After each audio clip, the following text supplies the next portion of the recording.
I'm sure that the recording kicks in, because the one time that I just hit record and we start will be the one time that the recording didn't start, and I'll miss like the first 2 minutes of everything, which is a large pain in the tuchus. Yeah, I said it. The tuchus.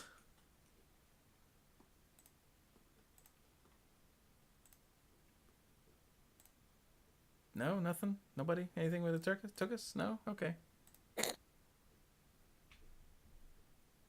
Yeah, see, Wolfie said, they took us. Yeah, see, exactly. The pod people. They showed up and they took us! People.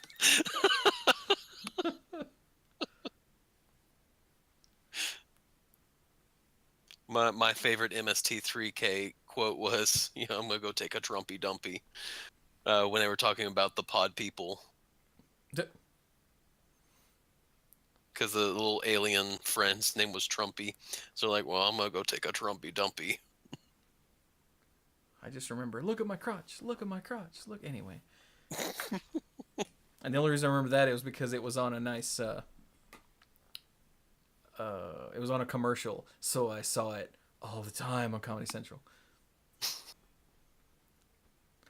Anyway. Oh, old school MST3K. Yeah, back when it had Joel and was better.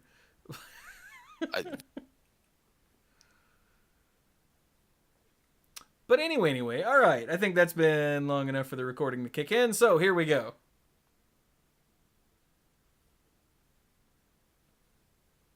Ow, jam! Hello, everyone, and welcome to another... No, that's the Monday Night Magic intro. Hello, everyone, and welcome to the Mana Pool.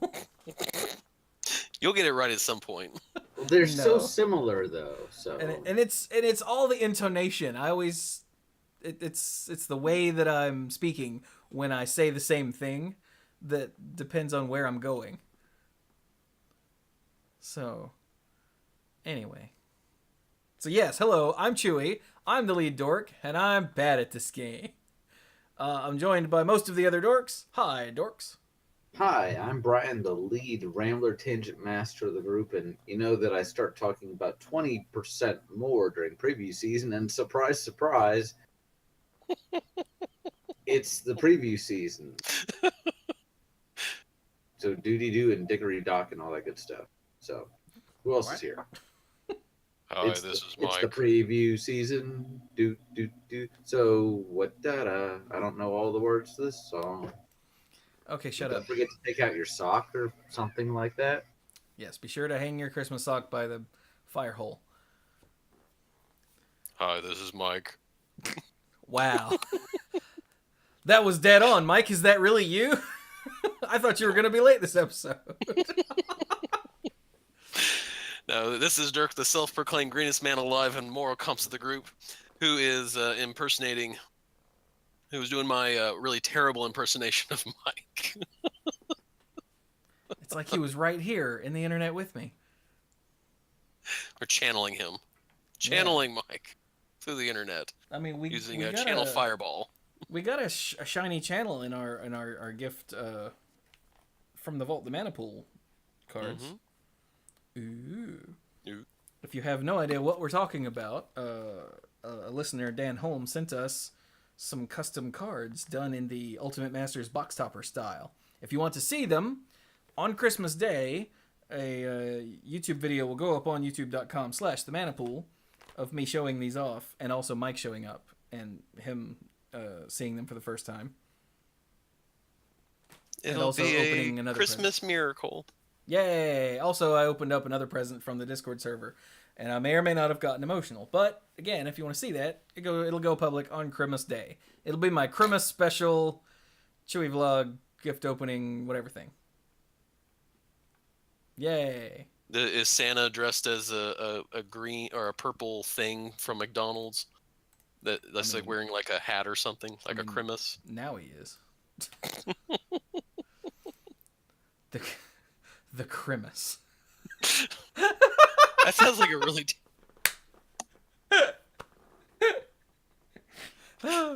Okay, sorry. It's like the brand new STD.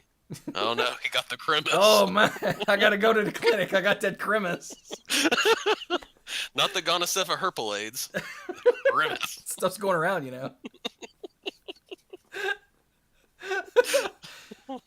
Anyway, so yeah, Mike will be joining us later because, like I said, he's still dealing with fallout from the snow week and things getting rescheduled and whatnot. So that's where he is tonight. But he'll be back at some point.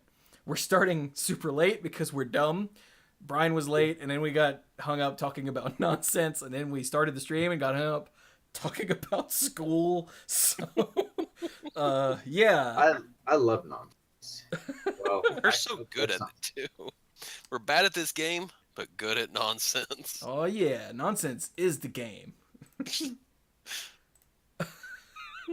Anyway. So, yes, we've got previews, sort of, kind of, to talk about. Yeah, because this new set releases on the 25th of January, and when you factor in winter break and them like having the mothership down for a little while, yeah, it's about the right time. Yeah, don't they take 2 weeks off? I think so, yeah. Yeah. So that means we're getting the Ravnica Allegiance mechanics already. Yeah, look at that. Wow. Yep. And we're getting one a day every day this week, which means we have to record the podcast without knowing what the last one is. And that pisses me off. But You could do a really short synopsis of it tomorrow, or you could cover it on stream. yeah, so I because I have a drive tomorrow, and I want to get the show put together as much as possible tonight, I don't think that I will be adding in anything about the Azorius, because otherwise it'll take me even longer to get the damn show out. And that would require me talking by myself, which is weird. Anytime that I have to record something where I'm just talking to me, not like a stream where I'm talking to the stream, or a YouTube video where I'm talking to the game, but just me talking about a thing, it just comes out wrong for some reason. I don't know. Mm-hmm. And then Brian just choked to death. Brian, no dying. No, I'm not dying. Sorry, Good. said something in my throat. Was it a? It wasn't the Crimus, was it? I'm not even dignifying that with a response. Fair enough. So, first up, we've got the Rakdos mechanic. Unleash. Wait, no. No, Hellbent. Wait, no. no. It's called No. Spectacle. Because apparently in the intervening years, the Rakdos have softened to having murder orgies to now they're like the circus. Well, Murder I mean, circus. that's not completely alien to how they were before. It's just kind of a softening. Isn't that's not a terrible way to put it, but it's not like this was completely out of their wheelhouse a while ago. True. I feel like what it is it was the Purge, and now it's the Purge but televised.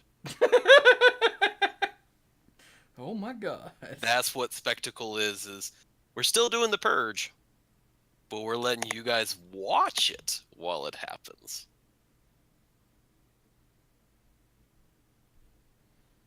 Because of all the fun mechanics that the Spectacle involves. Well, no, I mean they've always done that sort of thing.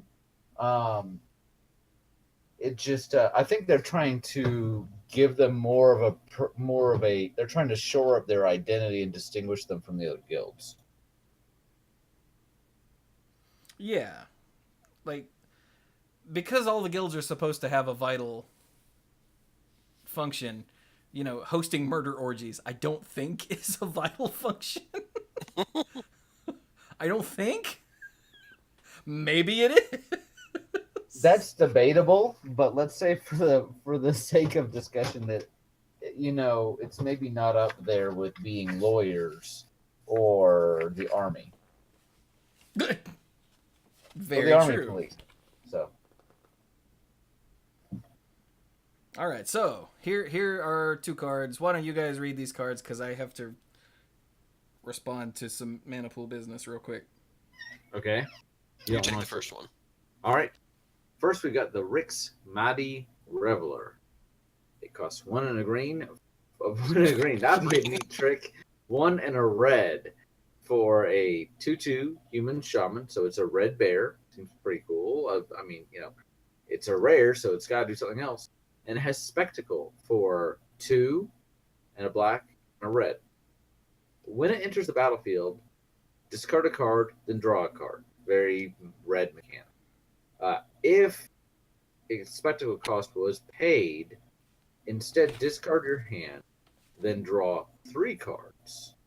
So I like the fact that you can play this on curve just as a straight, 2 for 2. Just go and get in there and start bashing away. Or you can pay the Spectacle cost for the additional effect. And you may cast a spell that has Spectacle by paying its Spectacle cost not in addition to its mana cost, but instead. And you can only do that if an opponent lost life this turn, the turn that you're playing. So if it's turn 2, or let's say it's turn 4, and you've got the mana cost for Spectacle, but your opponent hasn't lost any life yet, you can't pay it. You can't play this for its Spectacle cost. It's kind of like an interesting take on Kicker, except that again, this is not in addition to the mana. What was Rakdos's original ability? Hellbent. So Wasn't theirs that if you received damage that they got a token, like a +1/+1? No, that was Gruul. That was Okay. cool. That was Bloodthirst. Yeah. But they've always had a little bit of a hey, no pain, no gain kind of thing.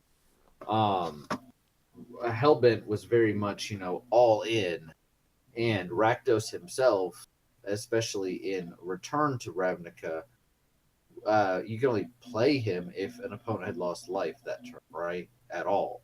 So lost life in this can mean that damage. they receive damage, or that their life, like something caused them to lose life. Yeah. If they've been dealt damage, if they have been the victim of an effect that says target opponent loses X life, or you lose X life, or whatever, or if their life total has been adjusted, if something says set an opponent's life total to whatever, if that is a lower amount than when they started, they lost life. Okay.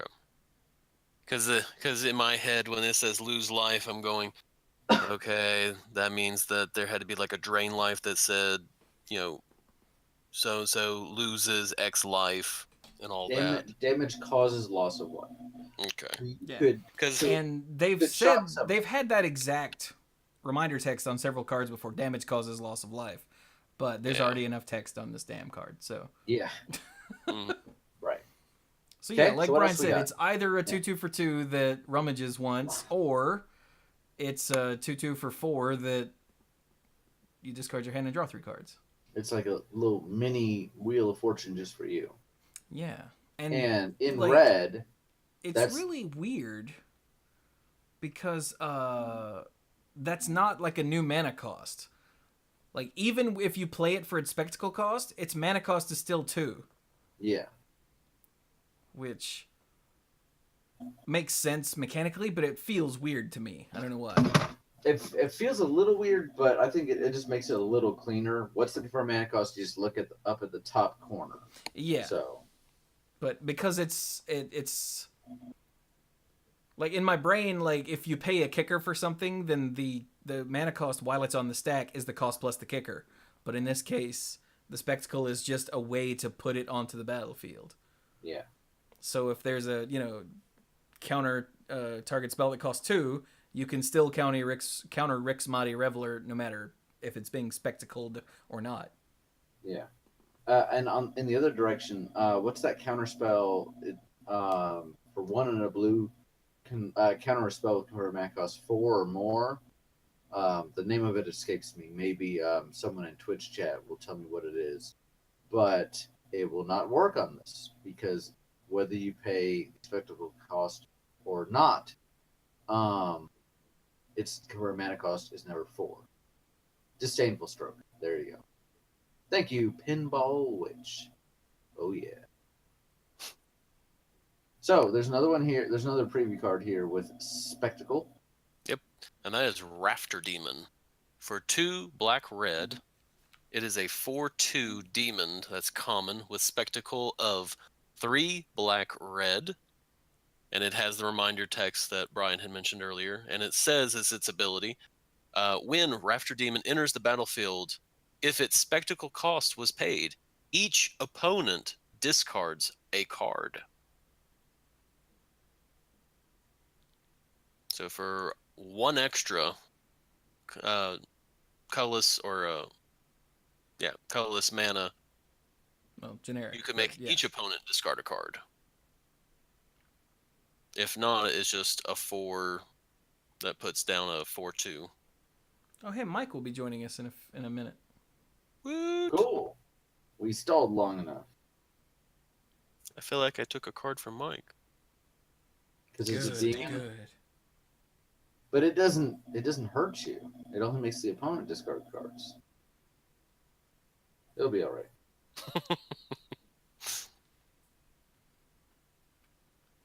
So yeah, that's spectacle. Okay then. So, spectacle is neat. Yeah. Yeah. It's clean. You get it. It gives you a choice. Either pay this cheaper or pay more for it if the opponent's lost some life and you get a little bonus. So yeah, I mean, very nice, very clean mechanic that has lots of potential application. It feels Rakdos. Feels very Rakdos. All right. Again, I feel like they've done the circus thing before, but it's definitely a lot more. They're pushing it more front and center, I think, to just clarify this is what they do. Yeah. And as Pinball Witch pointed out, some of the spectacle costs are just going to be cheaper as a reward for punching your opponent in the face. Yeah. You get a discount. So Yep. it's not just an extra ability tacked on if you hit your opponent. It could also be, hey, you dealt your opponent some damage, so here, have a discount on us. Thanks. Blood magic? I mean, what? So let's go down to Orzhov. One of my favorite guilds, Orzhov, the Mafia Church, as Mike called them. Good old Mafia Church. So, their ability is Afterlife 1, and this is very easy to understand. It looks like it's only on creatures. I guess we'll have to see if it's on anything else. But this says when a creature with Afterlife dies. So, it will say Afterlife, and it will have some number. And when the creature with Afterlife dies, you make that many, whatever the number is, 1/1 spirits with flying and Mike. Yo. Yo. All right. Mike, do you have Afterlife? Well, that's actually a deeper question than we can really get onto on this podcast. So, never mind. Let's not open that can of spirit. So yeah, Afterlife 1 means you make 1 spirit. Afterlife 2 means you make 2 spirits. And they have flying, So which differentiates them from all the little soldier tokens with lifelink in Guilds of Ravnica. yes. Hey, Mike, who are you? I don't understand the question. We all introduced ourselves earlier, so you have to introduce yourself. Oh, now I understand. We really didn't start very long ago. Okay. I'm Mike. I'm the rules guy and the game lore guy. Boom. All right. Wait, next. All right. So, Mike, what's Tithe Taker do? Tithe Taker, for 1 and a white, it's a 2/1 human soldier, rare. Has Afterlife 1. With the rest of it says, during your turn, spells your opponents cast cost 1 more to cast, and abilities your opponents activate cost 1 more to activate, unless they're mana abilities. Ow. I can see why this is rare. Yeah. Get people to finally stop messing with you during your turn. Or at least make it a lot more difficult. These are always the fun cards, the ones that are like, screw you, buddy kind of cards. Hate bears.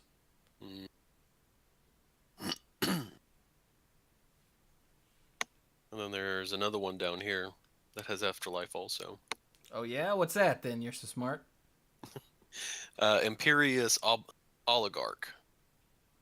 For white-black, it's a 2/1 human cleric that's common with Vengilance and afterlife of 1.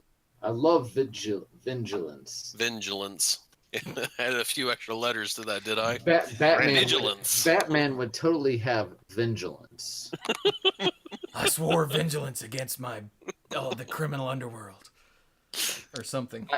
I like the oligarch because, you know, anything with vigilance, obviously that's just about always an upside, but anything with a death trigger and 2 power on a 2-cost creature with vigilance is like, hey, there's no reason not to swing with her every time, and it's going to make it that much more difficult for the opponent to get in without trading and then giving you a flyer. So, Yeah. not a bad comment. Mike, did you have any thoughts about Spectacle before we move on?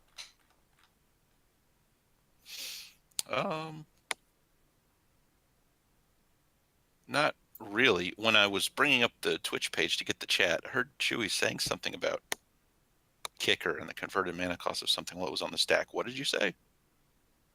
Isn't the converted mana cost of a spell on the stack the cost plus the kicker cost? No, it's just whatever's printed up in the corner. Really?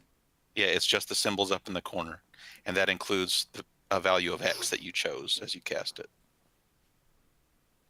Isn't there something else I'm thinking of that adds an extra cost that affects the converted mana cost? No, it's just X, and then like they changed the rules about transform cards so that the back side is considered to have the converted mana cost of the front side.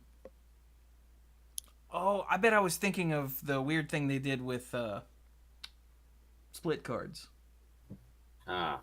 And the mana cost. It's both everywhere except for when you cast it. Yeah, except when you on the cast stack, it, it's just whatever you cast. Okay, well then forget all of that I said earlier then. Mm-hmm.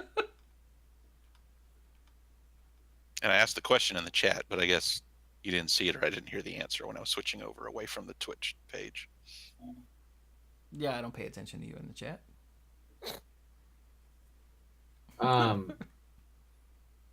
Real quick before we move on, does so there's a picture in at the video where it talks about afterlife.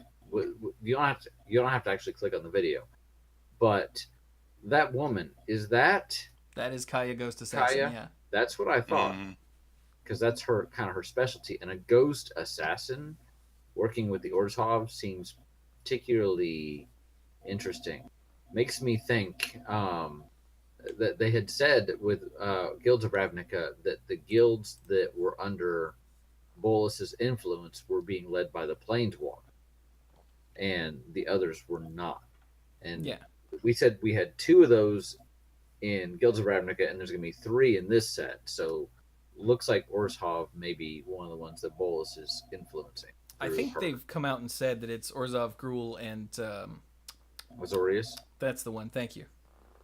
I was not aware that they had said that, but that lines up. I had a question about whether or not it could be the Simic, and we'll get to why in a minute. But, all right, sweet. Shall we move on? Sure. Hey, Dirk, it's blue and green. What? Yep. So theirs is Adapt, is their special ability. So the first card for that one is Zagana, Utopian Speaker. For 2 green blue, is a 4/4 legendary creature, Merfolk Wizard that's rare.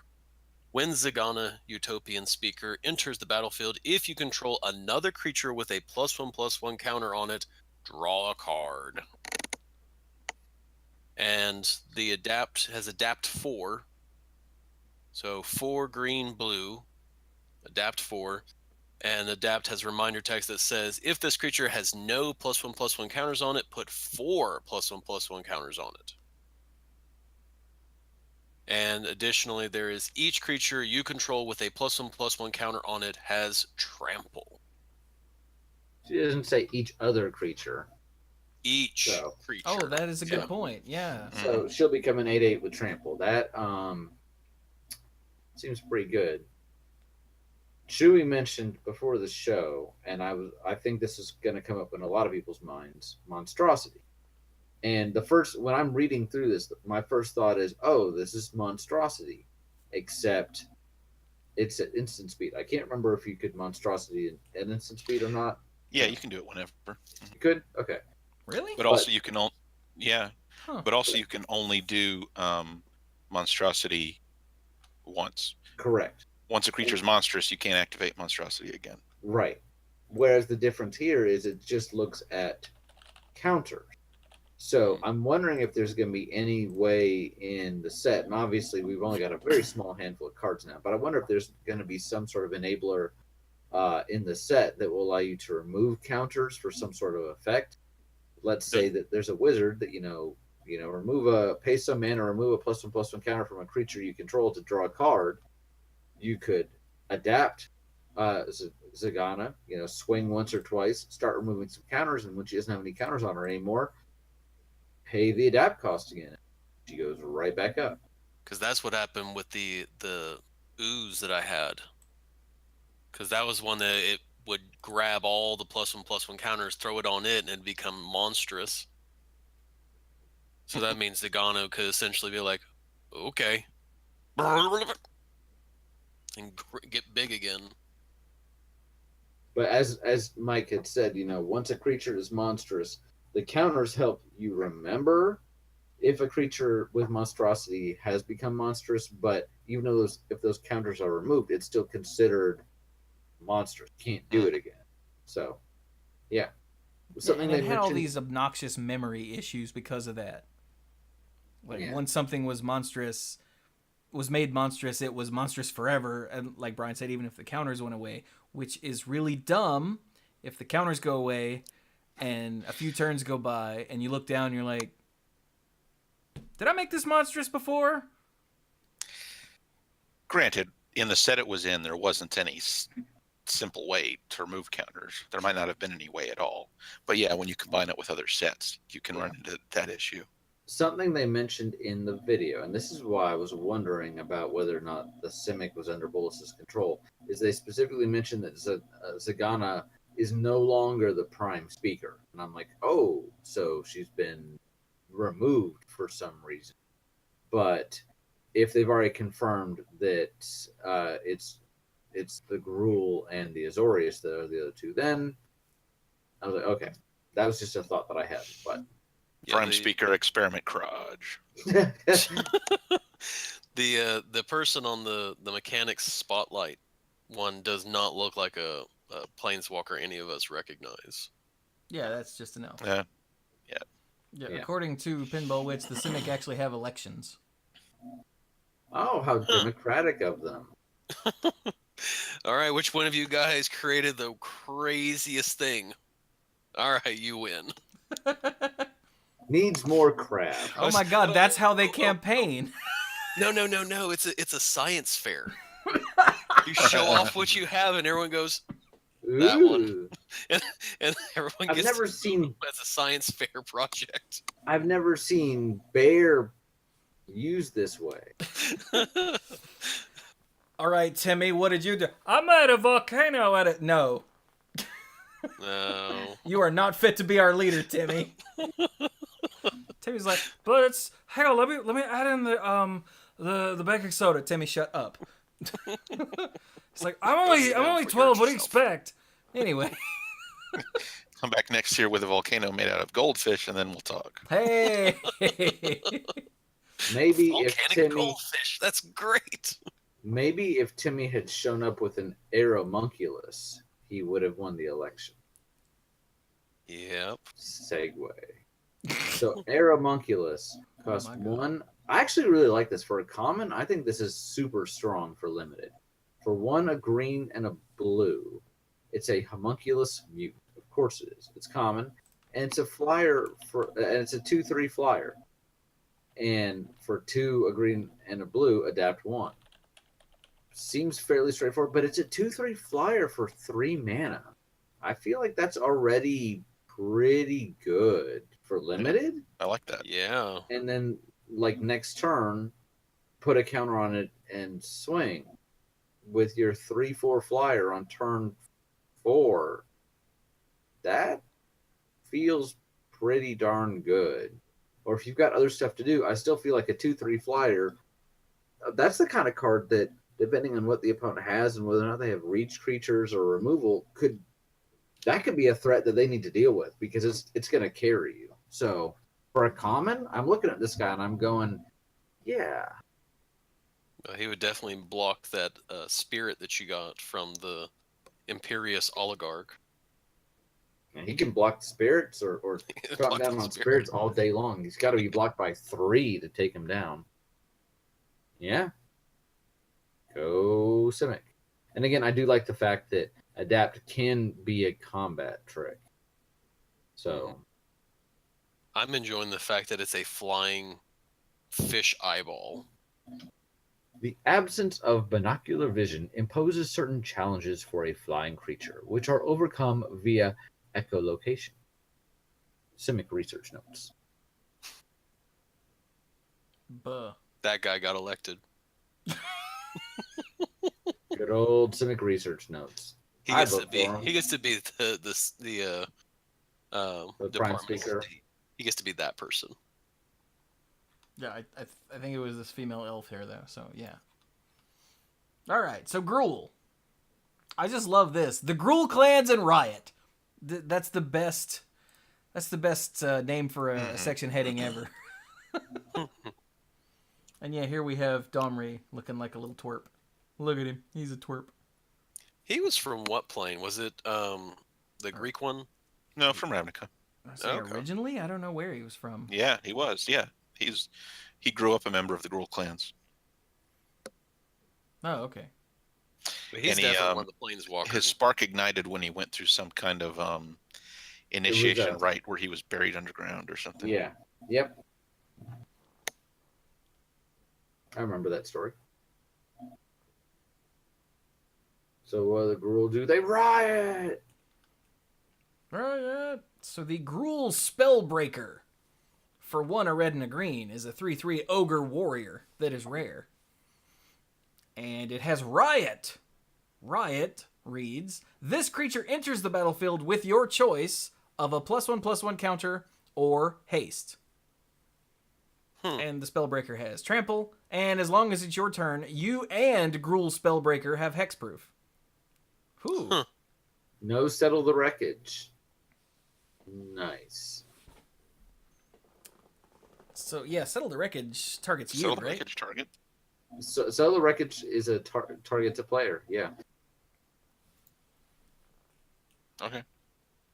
I know this because I tried Yeah, to settle you're right. wreckage when my opponent had that angel out that gave you hexproof. I'm like, why doesn't this? Oh, okay, I'm dead. Yeah. Huh. Exile all attacking creatures target player controls. Yeah. I guess they did that so it wouldn't be stupid in two-headed giant limited or something. Well, I mean, Maybe. okay, this is not what we need to talk about right now, but settle the wreckage is dumb. It is dumb. Have you played against it? It's dumb. Oh yeah, I believe it. So anything that slows it down. I'm just surprised they used that templating instead of exile all attacking creatures. Right. So anyway, this to me, Riot reminds me very strongly of Unleash because Thank you. Well, it's a very similar choice. It either comes in with a +1/+1 counter, or it doesn't, and it has some ability it wouldn't have had if it had the +1/+1 counter. In this case, it either has a +1/+1 counter or has haste, and with Unleash, it either gets a +1/+1 counter or it can block. Yeah. So When this was first revealed this morning, a bunch of the big Magic content creator celebrity people were like, "Oh my god, Tribute!" And I'm like, "This is nothing like Tribute, other than the fact that there's +1/+1 counters involved." Tribute was your opponent's choice. Yeah. And The it was only dumb. person that What? falls on the big Magic content creator celebrity spectrum that mentioned Unleash that I saw was Conley, and I was like, "Thank you." This is clearly another take on Unleash in a different guild, but yeah. You make the choice. You make the choice as the creature enters the battlefield, so they can't respond to your choice. It's Unleash, just in a different flavor. Yeah, and So- more gruely. More gruely, which is appropriate. Or And for the record, ghoulish. I really like Riot. I really like it. I feel like with Unleash, there were times where neither mode felt like it was too much of a trade-off, and this is an upside either way. So, and both of these are things that you want to do. The green side of you wants to be like a little bigger than the opponent, and the red side says get in there fast. So, which green also does haste, to a certain extent. So, yeah, I actually really like this mechanic for Gruul. I think it could be really interesting. Yeah. I kind of feel like it's very simple. And, Well, and yeah. simple's not bad, but Simple effects can be some of the more powerful ones. yeah. But you even though it's simple, you still get to make a meaningful strategic choice. Yes. Do you want to be able to start attacking right away, or do you want a bigger creature that you can be attacking with later? Yeah. Yeah. And the difference can matter sometimes a lot. It can. Yeah. I think it gets really interesting in a mirror match because then there's a whole lot of how much stuff are you willing to trade? Are you waiting an extra turn so you can be bigger than theirs? And are they responding by making their guys bigger and blah blah blah blah blah. Mm-hmm. Yeah. So hey, read the last Riot card real quick, somebody, before we move on. All right. Frenzied Erynx is a cat beast. Yeah, it two- is. For 2, a red and a green. It's a 3/3. It's common. It has Riot and Trample, like the Spellbreaker. And its other ability is pay 4, a red and a green, a bit pricey. Frenzied Erynx gets +3/+0 until end of turn. On a creature with innate trample. Innate That's trample. Hmm. Yes. I like That's the why fact it that costs so much. I like the fact that both the creatures we have seen with Riot, and I'm sure this isn't all of them, but that both of these have trampled because it means that these are meaningful choices. That extra +1/+1 counter can add up to a lot over the course of the game. So, Yeah. a discussion I want to have at a later point. Wait, no, 100% of creatures with Riot have trample. Boom, said it. You heard it here first. How much are you going to give me if you're wrong? What? I'm not wrong. 100% of the creatures we've seen with Riot have trample. That we've seen 90% yes. of the time. So a discussion I want to have on a later episode is about the creature type beast because it's such a catch-all in some instances. Dude, that's really eerie. Were you talking to Dirk about this at some point? No. Because when I dropped off Dirk's from the vault, the mana pool, was it you? No, I have not had this discussion with anybody. Okay, well then, yeah, Dirk and I were talking about how Beast was so catch-all. Because he was thinking of doing like a Baloth thing. Because Beast is so broad. Right. And then, like, 2 days later, I'm hearing this from you. And I'm like, wait, that's weird. Great minds and all that good stuff. So, or us. So, this is a thing we talked about in Guilds of Ravnica, and let's reiterate it now because, more than a day has passed, so people forget, is that I've seen a lot of people complaining that all of these mechanics are kind of underwhelming.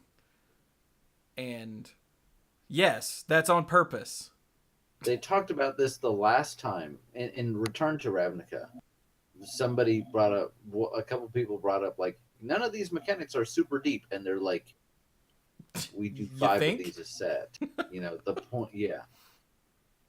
And again, them being simple does not mean that you can't do interesting things with them. That they can't print really interesting enablers and other effects.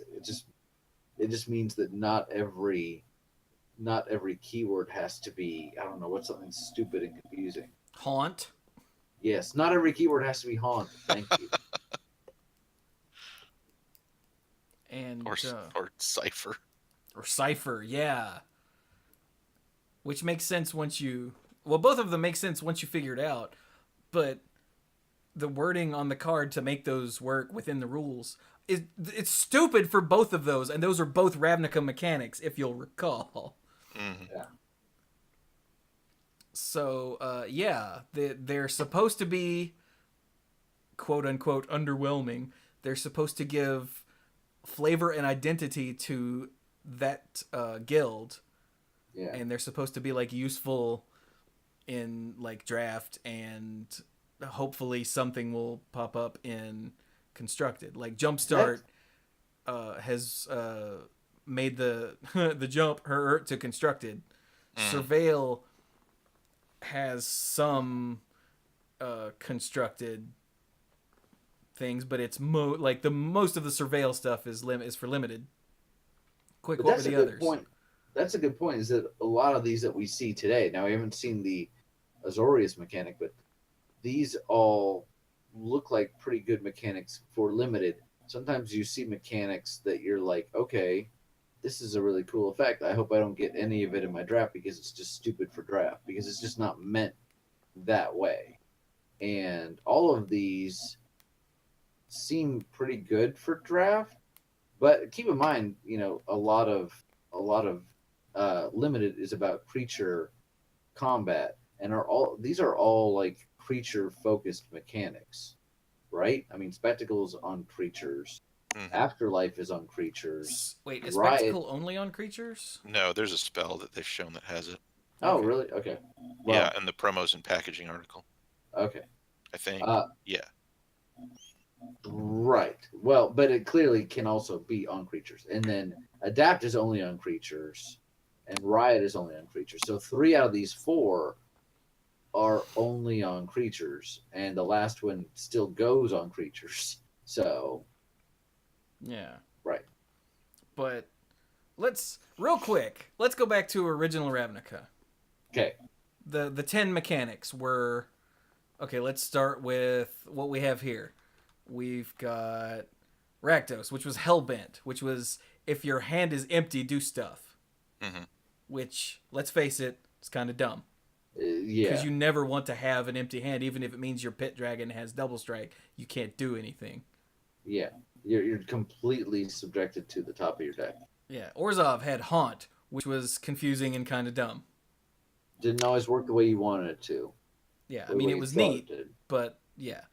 Yeah. Simic was Graft. Graft. Graft Yeah. was cool. Graft Graft was was cool. cool. Yeah. But it was also fairly simple. Yeah. Gruul was Bloodthirst, which was so simple and mechanical that they brought it back later and did it better. Yeah. Yeah, in a core set. Yeah, So in a core set. what does that tell you? And then Azorius, we haven't seen this one yet. Yeah, and their original, do you remember what their original was? Forecast. It was Yeah. forecast. It was brought up in the chat. How exactly did Ravnica become everyone's favorite plane? Because so many of the mechanics in the original Ravnica were just dumb. Yeah. Because So, they I did don't know. it's all the world building. It's not really the it's cards all the world itself. building. Yeah. And gold sets have a history of being popular. Invasion Block was stupidly popular. True. So and the others, let's see, Boros was Radiate, which was another lame and confusing. Radiance, Yeah. excuse me, yeah. Radiance was That was just dumb. It didn't even make flavorful sense. No. It didn't make flavorful sense. And they Unless you didn't- were concepting the Boros as racist cops or something. Which, hey, you Which- know, if they did it today, but they didn't even use it well, and they'll even tell you that. I think that was the main problem, is that they sort of, it was lame. Golgari was Dredge. Dredge, Jeez. which was so bizarre that they're never going to do it again, probably. Yeah. The Demir was Transmute, which Causes, anytime you have cheap tutoring is a whole other problem. yeah, Mhm. But it was solid. yeah. And then what are the last two? Is it? Is Is it? it? I don't even Was remember. Was it Replicate? It was Replicate. Replicate was cool. Yeah, It Replicate was was cool. It was It was basically okay. multi-kicker, but still. All of them had a Replicate cost exactly the same as its mana cost. So Pretty sure. pretty sure. And I think Giga Drowse was the only one that actually saw any competitive play. It was kind of eh. You were paying a lot for a mediocre effect a lot of time. And then what was the last one? Selesnya. Oh yeah, Convoke. We Convoke. already And that said- was Convoke. We already said that, yeah. What was the last one? What? Selesnya. It was Convoke. Oh. I thought there was one more. No, that's the last one. Okay. Right? Convoke was the first Selesnya. Yeah. Yes. And then back this time. Yeah, and then they brought it back. Wow, that's weird. Okay, so let's And go again- to second Ravnica. Okay. We had Unleash, which was all right. It was all It right. was okay. It was mostly for limited, but it was fine. Orzhov, I can't remember what Orzhov's was called, but it was the bleeding. Orzhov was tribute. Tithe. No. It was basically when you play I'm this. blanking on it. I bet Chad has typed it out already. Hang on. All right, so the mechanics. Extort. Extort. Yeah. There we go. Yeah. Extort's It was- awesome. Detain. Yeah. Azorius had Detain, which was very useful. Yeah. What else? Then did there they do? was Simic Overload. Simic had Evolve. Mm-hmm. Which is cool. Yeah, Evolve was Yeah. cool. And I like the fact that your creatures got bigger just by playing more creatures. So you Yeah. have to pay cost. Yeah.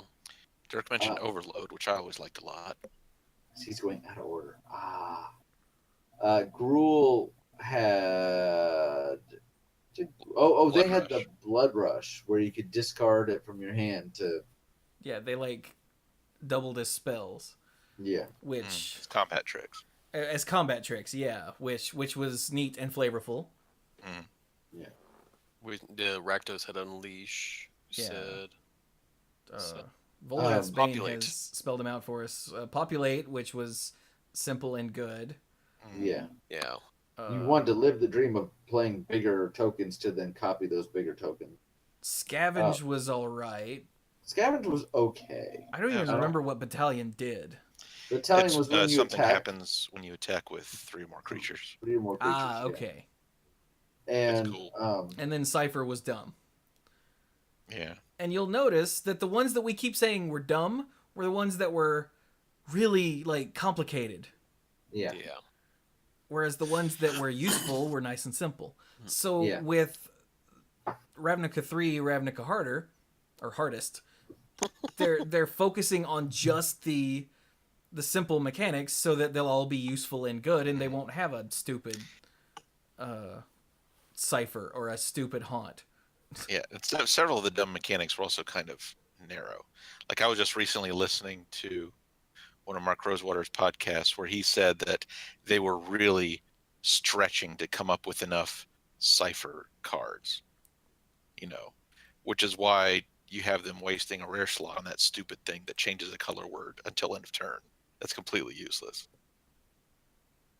Stuff like that. They just couldn't find enough effects.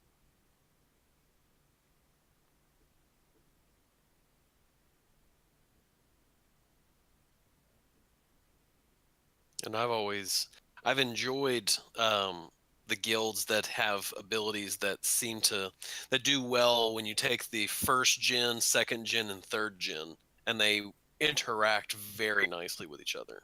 Mhm. I think Simic is a great example of that.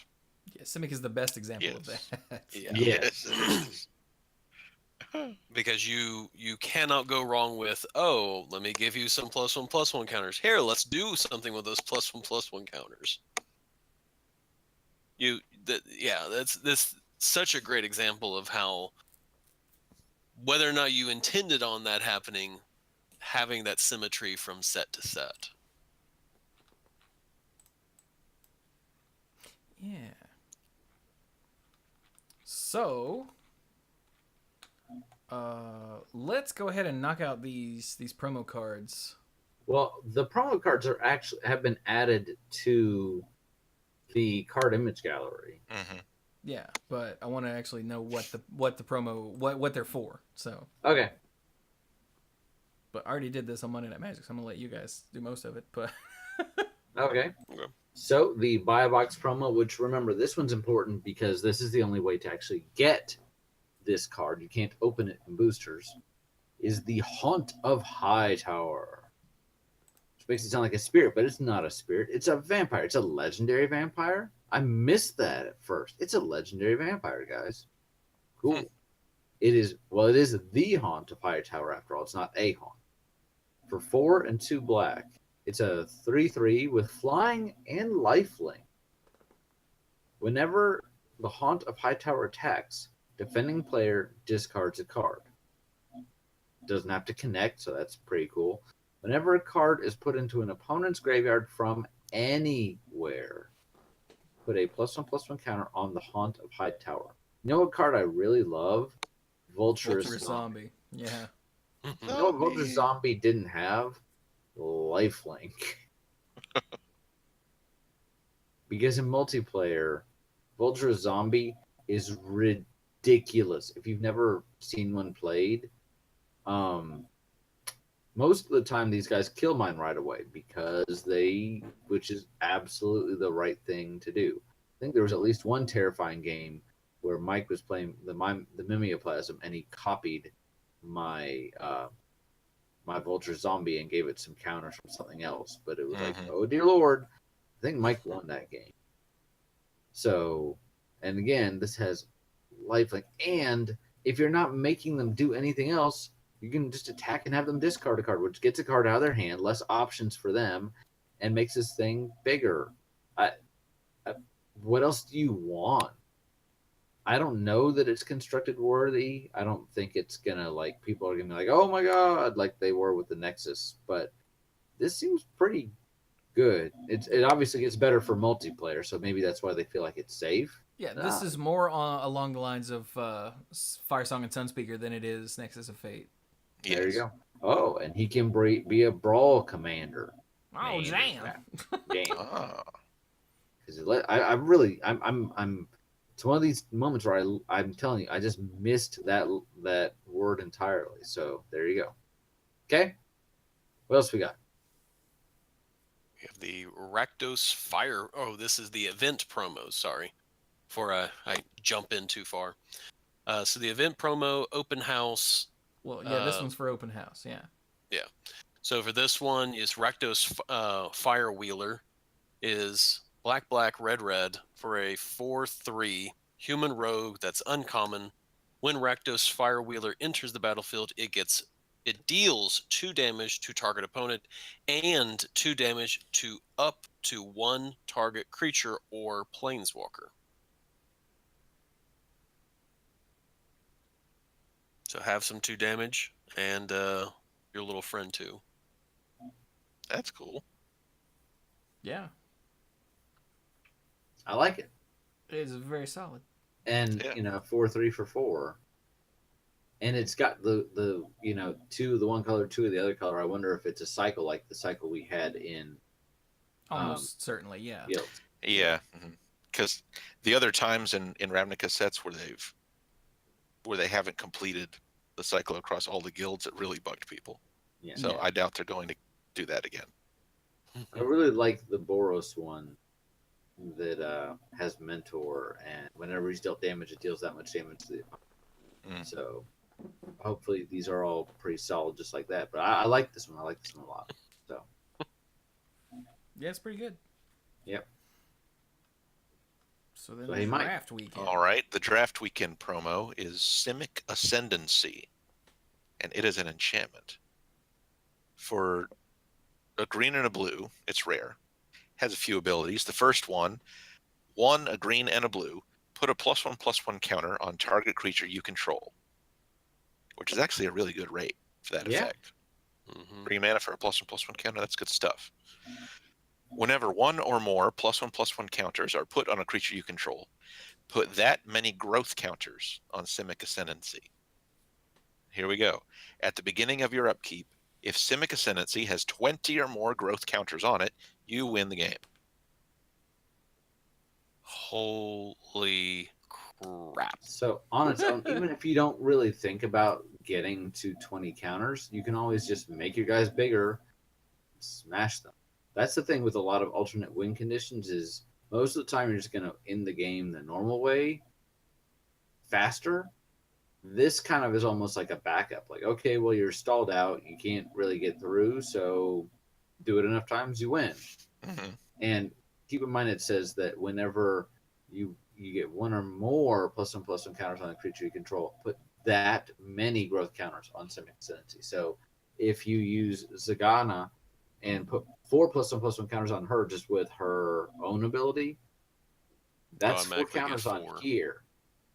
And now I'm going to mention the word proliferate. Mm-hmm. So if you have 3 creatures with +1/+1 counters on them, and you cast a spell that says proliferate, you're going to put a +1/+1 counter, and let's say Simic Ascendancy has 1 counter, okay? So you got three creatures with +1/+1 counters, 1 counter on Simic Ascendancy already. You proliferate. You put a +1/+1 counter on each of those creatures, and you're already going to put a +1. You're going to put a growth counter on Simic Ascendancy just from the proliferate. So it goes from 1 to 2, and then it picks up 1 more from each of those other creatures. So there you go. Mm-hmm. That's pretty cool. So Have you fun know with you that. go from 1 to 5 with 1 proliferate trigger. You got it. Thank you. Okay. So next we've got Magic League, which I have not really done. You'd think I probably would do it because sealed is awesome, but I think it's more just time constraints. But you can win a Gate Colossus if you play enough. So Gate Colossus is an artifact creature. It's a construct. It's an uncommon, and it costs 8 mana, or so you would think, for an 8/8. However, this spell costs 1 generic mana less to cast for each gate you control. Mike.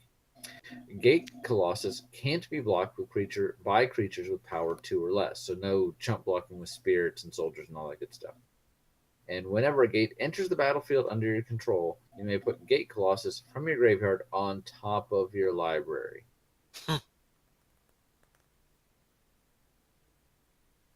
I like it.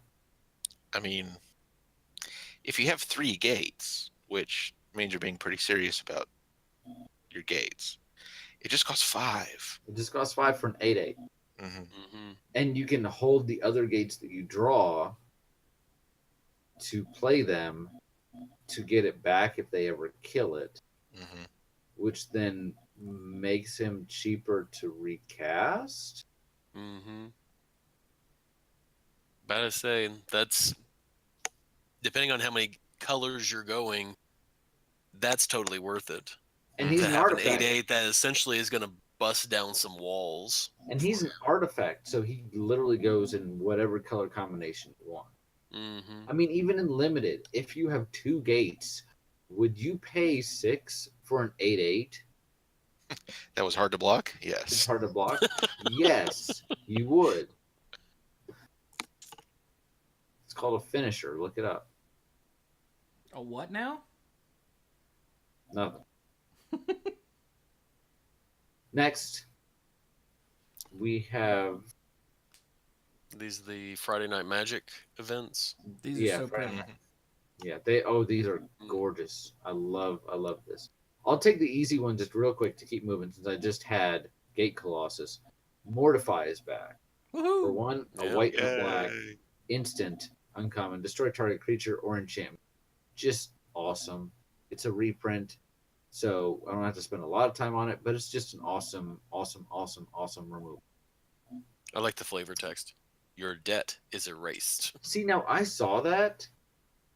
I don't know. I almost have a problem with it because the whole thing with the Orzhov is that your debt is never really erased, and when you die, you just keep paying. So I'm kind of looking at that and I'm going, okay, but whatever. Flavor Police goes, nah. But All right. Well, then there is the Simic one, which is Growth Spiral, which is green, blue, and it's an instant common. Says draw a card. You may put a land card from your hand onto the battlefield. very similar Holy crap. to Explore. Mm-hmm. Well, Explore puts the card in your hand, but Well, Explorer says you may play an additional. We had this discussion on Monday Night Magic. Says you may play an additional land card this turn. I'm sorry. Draw a I thought card. you were talking about the mechanic Explorer. Not the No, card. I meant I got distracted. Bertoncini Explorer. So, this is worded a little differently. Thank you, Chewy, because it's an instant. So I think originally Explorer is just a sorcery. Yeah. Yes. And So this is what I eventually came up with on Monday Night Magic is that they worded it this way because it's an instant. Because Explorer says you may play an additional land this turn, and Right. you can't play a land when it's not your turn. So they had to word it this way so they could make it an instant. yeah, but I like it's short, it's simple, it's a nice little cantrip effect that might put you ahead on mana, but if not, it's always draw a card. So Yeah. Worse is 2 for drawing a card, which that's not bad. it makes me miss who's the little snake guy? Coiling Oracle. Yeah. Oh. All right. So Mike, One more. Yep, the last FNM promo is a non-creature spell with Spectacle. Light up the stage for 2 and a red. It's an uncommon sorcery. The Spectacle cost is just a single red mana. Exile the top 2 cards of your library. Until the end of your next turn, you may play those cards. I like that it gives you until the end of your next turn. So not only will it let you do instants during the opponent's turn, including if you're in blue-red counter spells, but it also lets you untap and play them during your next turn. If you just play this on your turn 3 and you're like, I just want to dig too deep, or oh, look at some stuff I can use, but I can't play it this turn, next turn, here we go. I completely missed that this is until the end of your next turn. Yeah, it's very convenient. I just didn't. What the hell? That's cool. so how does the spectacle factor into this card? It costs 2 less. Oh, okay, but If why they go ahead. Finish asking the question. Why would you what? Well, so then why would you pay the 3 then? If you if you haven't, weren't able to hit your opponent. yeah. Oh, If okay, you gotcha. if you have not caused them to lose life and you don't have a way to do that, you're just like, okay, pay 3. Okay, gotcha. Ideally, you would pay 1. Although, if you play this card too early in the game, you may exile something you really want later, and you can't cast it even on your next turn. So Dirk's just sitting there like, when would you not be making your opponents lose life? What kind of weird game are you playing? Well, that's the problem. Like, I don't understand why. But now that you mention, well, you have to deal damage to your opponent to do the spectacle. I'm like, oh, okay, now it's obvious to me. But It's like, what are you Well, bad I'm at just this like, game? You big okay, freaking idiot! Hurt I'm somebody. bad at this game. Why are you not hurting people? I This thi- should never cost 3. he's literally like, why would you ever pay Like, 3 for why are this there stuff? 2 costs on this then? I don't understand. I mean, my opponents are losing like at least 4 life every turn. I don't get what's going on. Have you not lost life in a while? Come here so I can punch you in the This face. must be one of those skill testing cards, right? So we've got some nifty looking basic lands for participating in Ravnica Weekend, which is February 16th and 17th. And then there's one more promo card here, and this is an interesting card. That's one way to put it. I'm not sure what this card is supposed to shut down. Maybe someone that plays competitive or covers competitive games could tell me. Really? It shuts down any kind of ramp Okay. that doesn't strictly rely on fair lands. I guess I'm too much of a mid-range player because I'm like, what other ramp is there? But, you know. It shuts down Tron. Elves, Tron shops. Oh, you're talking It also shuts modern. down Okay. things that are free. Mm-hmm. So let's talk about this. This Yeah. is Lavinia, Azorius Renegade. She was the runner for the Azorius at the Dragon Games, the Dragon's Maze. You know, the Dragon games. She cost 5 back then. Now she's down to just a white and a blue And for a 2/2 human soldier, each opponent can't cast non-creature spells with converted mana cost greater than the number of lands that player controls. And I was reading that, I'm like, what is this supposed to shut down? It doesn't even stop Galta, or whatever his name is, because he's a creature. But I guess. Yeah, Okay. this is one of those cards that was printed for Modern and Legacy and even Vintage. Like, you Which can't cast a means- Mox. You can't pitch a Force of Will. And which is why, because the very rare times when I venture into constructed, it's standard. So I'm just like, I don't get it. All right. Yeah. And then the second ability, and this part I mean I get. Whenever an opponent casts a spell, if no mana was spent to cast it, counter that spell. And that at that point I'm like, all right, I understand that. So Oh, okay. I just was not sure what in standard this first ability was for. In Standard, Hey. not much. I was like, even most of the spectacle cards, the spectacle cost is higher. So Yeah. And a lot of them are creatures too. and a lot of them are creatures. Well, we don't know a lot. Some of them are creatures too. I suppose this could stop light up the stage if they play it on turn 2. Right? Right. Right, there you go. So, and then there's packaging. I don't know if we really care about packaging. Yeah, whatever. There's Pretty a couple. pictures. Are there other? Mhm. I think there's a. Or does that cover all the cards that are in the card image gallery? No, there's a couple cards in Yeah, the card image we got gallery. Bedevil, I think, today or yesterday. Bedevil is sick. Bedevil is. Yeah, It's for really cool. black, red, it's a rare instant that says destroy target artifact, creature, or planeswalker. And the art is disturbing and awesome. It's and easy disturbing. to get taken in by the spectacle, to enjoy a bit of naughty amusement. Make no mistake, the Cult of Rakdos is a danger by Tajik. Yeah, well, And I'm I just think like, his armor being so shiny is a danger. I mean, there's that, but I mean, Rakdos is a demon. Like, the guy that leads them is a demon. And even if you're like, you know, a lot of the people of Ravnica, you know, they will go to the circuses and all that for, you know, amusement and maybe to acknowledge certain interests that they don't want to acknowledge in polite society. But it's still a demon. I mean, you can't think it's not dangerous. Anyway, So these are goblins wearing masks? I think they're Looks wearing, like that.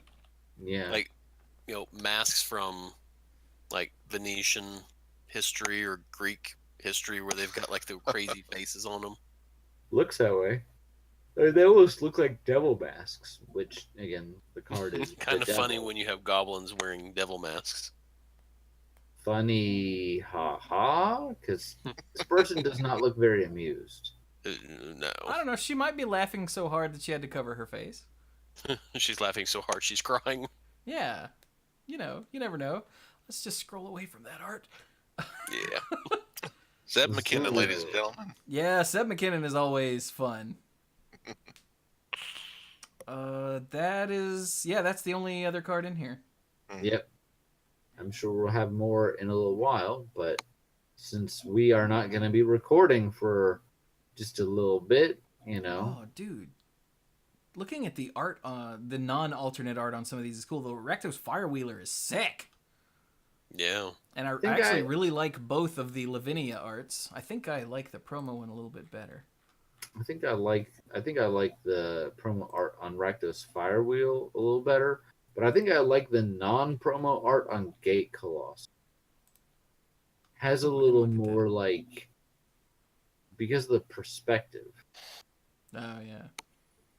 I don't know. The promo art on that is really cool because it's even bigger because you get It's the distance. But yeah, the perspective on this one is I mean, is I also like good.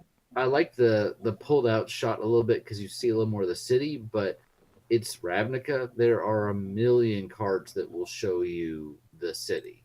So obviously the Haunt of Hightower only has the one art because it's only a promo card. So Yeah.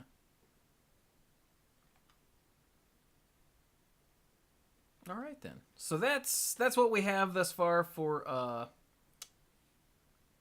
this. What is this? Ravnica Allegiance. There we go. My brain just shut down for a second. Like I said earlier, I'm really bummed that we have to wait for the Azorius mechanic. Damn it. Yeah. But whatever. It's Azorius. It can't be that good.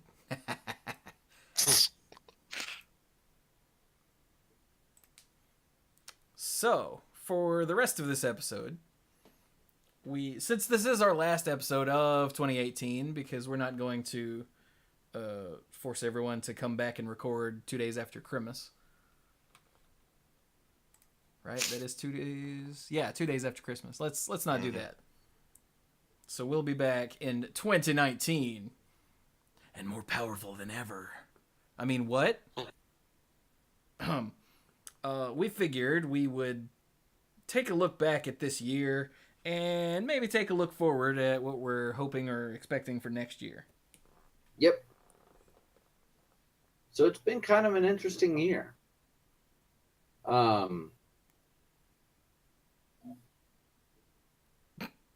I'm tired. Yeah. I literally just my brain. Good night, everybody. Just leaked out. This year's been neat. Sign-offs. Drop the mic. I think Mike just did drop something. You all right? No, it was my fault. Oh, okay. My phone fell. Blaming Mike for everything. He hears a noise. It's got to be Mike. His circle was lit up when I looked. I don't know. But we saw the end of the Ixalan block. That was in this year, right? I believe that was the first. Yeah. And I really liked Ixalan. Dinosaurs and vampires and conquistadors on mine. But what I think all of us would feel would be that we were really just kind of waiting for Dominaria. And we finally got to go back. And it was glorious. They did it right. And they did it right partially because it was going to be 2 sets. And then it wasn't, so they just took the best stuff of both and put it in the set and didn't include any of the stuff that wasn't good enough to be in the set. So, and I just loved the attention to detail, and I loved the way that they brought the story back. And I'm looking right now at the map, the full art map of Dominaria that we were lucky enough to get. And I've actually put it in its frame not too long ago. And Nice. So I still need to buy that damn frame. Where did you find a frame of the right size? Carrie found it, so ask her later. Obviously not on the show. I had it up on the desk for a long time, out of the reach of the cats, or so I thought. And then they were getting up there. I'm like, I've got to put this. But so Dominaria came. It was glorious. Still love that set a whole lot. Glad they did it, and I think they did it just right. Yeah, so remember everybody, this year was the 25th anniversary of Magic. Mm-hmm. And it was the 11th year of the Mana Pool, or wait. Yeah. Hang on, we just turned 11. So This is the 11th year of the Mana Pool. Yes. I guess, no, mostly this was the 10th year of the Mana Pool. Excuse me. It was mostly the 10th because we turned 11 in November. Yeah. Well, no, that means it would have been the 11th year. At the end of the Mana Pool turned 1 at the end of its. Oh, wait.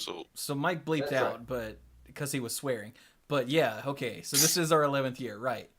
Yes. When we Okay. turn 10, that's not the start of our 10th year. Duh. Okay. Yeah. That's the end of our 10th year. I know So how this is mostly numbers our work. Shut 11th up. year. We're now in our 12th year. Yeah.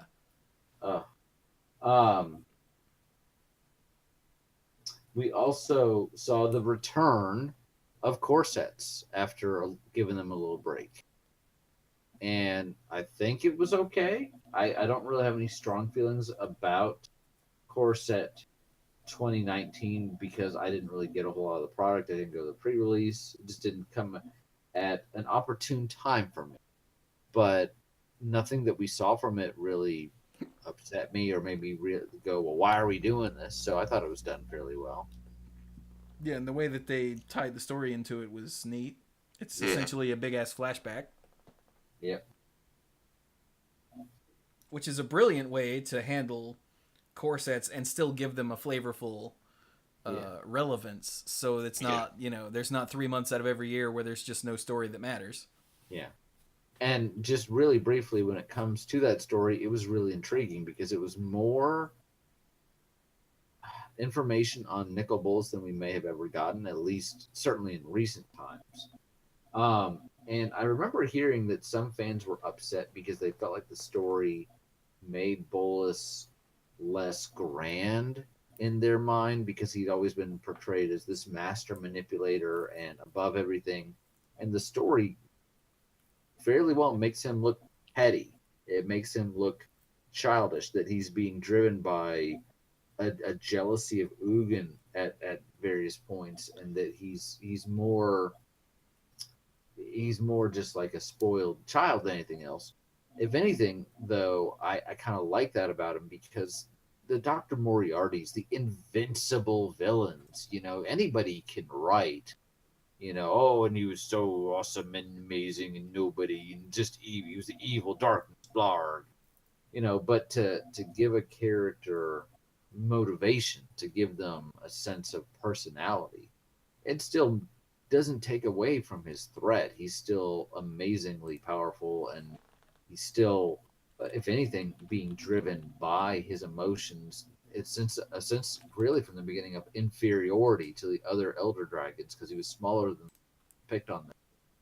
That driving him makes him, to me, more interesting, not less. Personally, Yeah. I can see where other people would. He's always been this mythic figure, and now he's a little less in their mind. And I'm not trying to take away someone else's feelings that's been invested in the game for X years.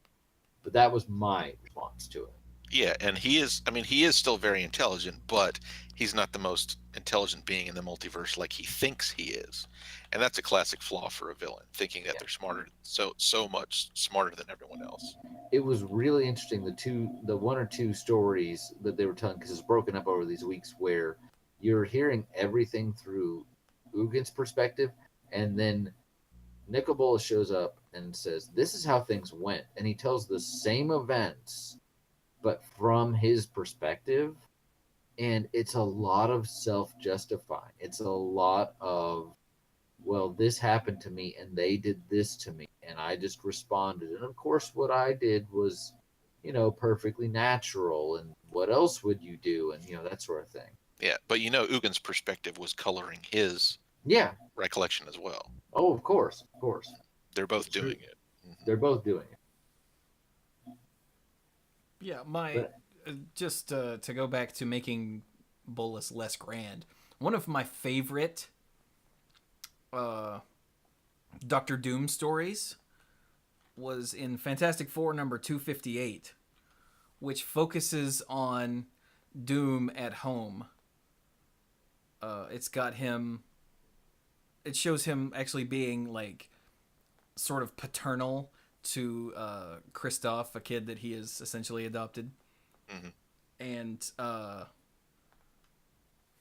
it shows that he is aware of like internal struggles for like some of his closest advisors against him, and it even shows him losing control and smacking the kid later because the kid dared say that Magneto's power rivaled was equal to Doom's. So you've got him being like a human person. Uh-huh. And it's one of my favorite stories because it's not just Doom knows all and is the best and I curse you, Reed Richard. It's none of that. It's all Dr. Doom being a real person. And I mean, Thanos has been one of my favorite comic book characters since I was in high school. And it's because Thanos is, well, in the comics, he's driven by love. Yeah. Mm-hmm. Which is not something a grand cosmic villain like Darkseid, for instance, should be pushed by, driven by. So, yeah, I agree with Brian. I think seeing that side of Bolas makes him a more interesting character. Yeah. Well, thank The reason I didn't say that earlier is because I wanted to get the issue right. It's Fantastic Four 258, which I pulled out from my brain, and it was right. I Googled it, and there it was. I was like, whoa, how did I remember that?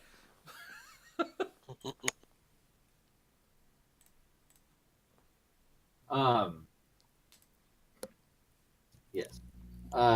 We also had commander sets this year, and this year we had the Planeswalker commanders, and we had 4 instead of 5 commander sets, which I think was a step in the right direction because, again, it's a little easier to kind of focus on those 4 instead of feeling like we have to do 5 every year.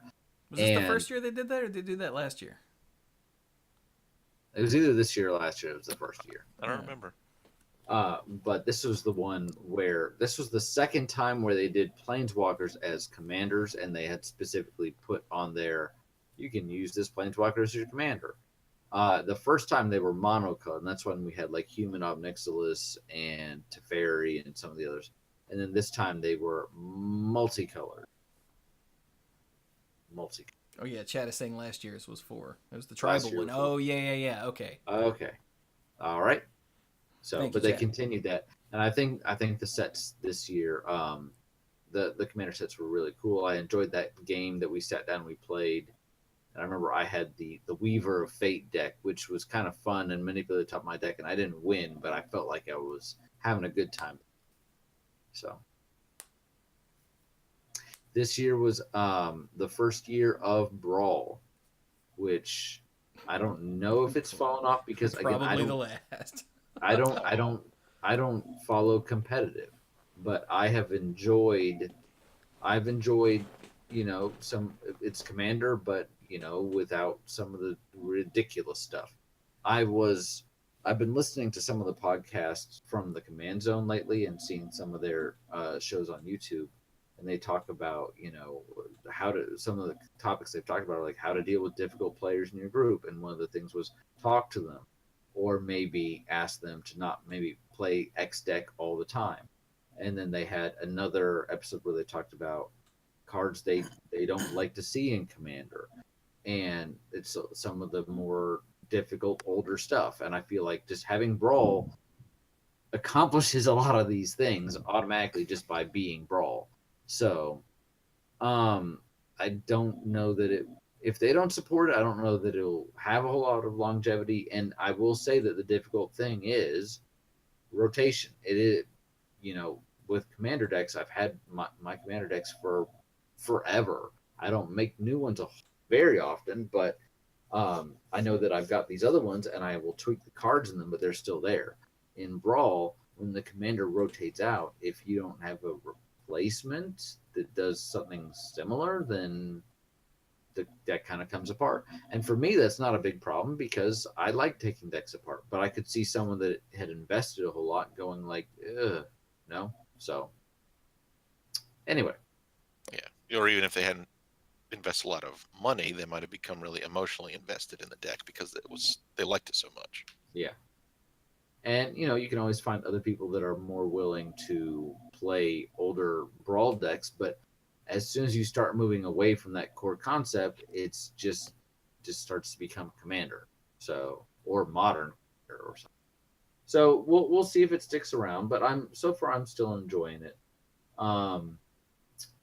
Yeah. Anything else from this year that really stuck out in anybody's mind? I mean, Battle Bond was neat. Yeah, I had to look it up to see when it came out, but apparently Explorers of Ixalan came out November last year. Did it? That doesn't really count, but I'm pretty sure the first time we played it together would have been this year. That makes sense. And that's been a really awesome welcome addition to the games we play and like the games I've played with other people like Gabe and Austin too. It's just a really fun thing. Yeah. With the tiles. Mm-hmm. Yeah. That's been pretty cool. Yeah, we also got Magic Arena this year, which is pretty huge. Yeah. Seems to be doing pretty well so far. I've enjoyed some of the updates that they've done. The interface just keeps looking a little cleaner and a little easier to follow. And obviously, for the longevity of Magic, it's pretty important for them to be able to put something out there. Yeah, get some of that Hearthstone money, There you go. as the We kids say. we had Unstable. Unstable was at the end of last year, but yeah. Was it? Yeah, it Okay. was in December. Ah, Yeah, it so was. close. I remember Okay. I was playing at an unstable event during last year's horrible snowstorm in North Carolina.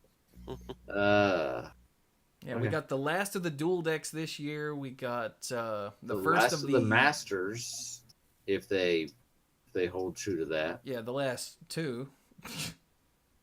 Yeah. Because we got Masters 25 and then Ultimate Masters. We got the last of the dual decks, the first of the Signature Spellbook and Global Series thingies.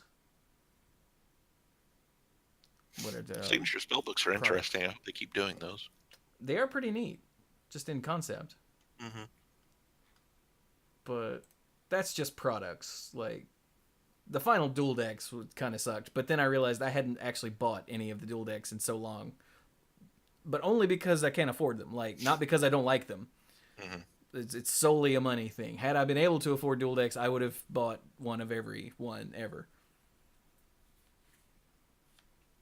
But so it was sad to see those go. Mm-hmm. But Arena is really the big one.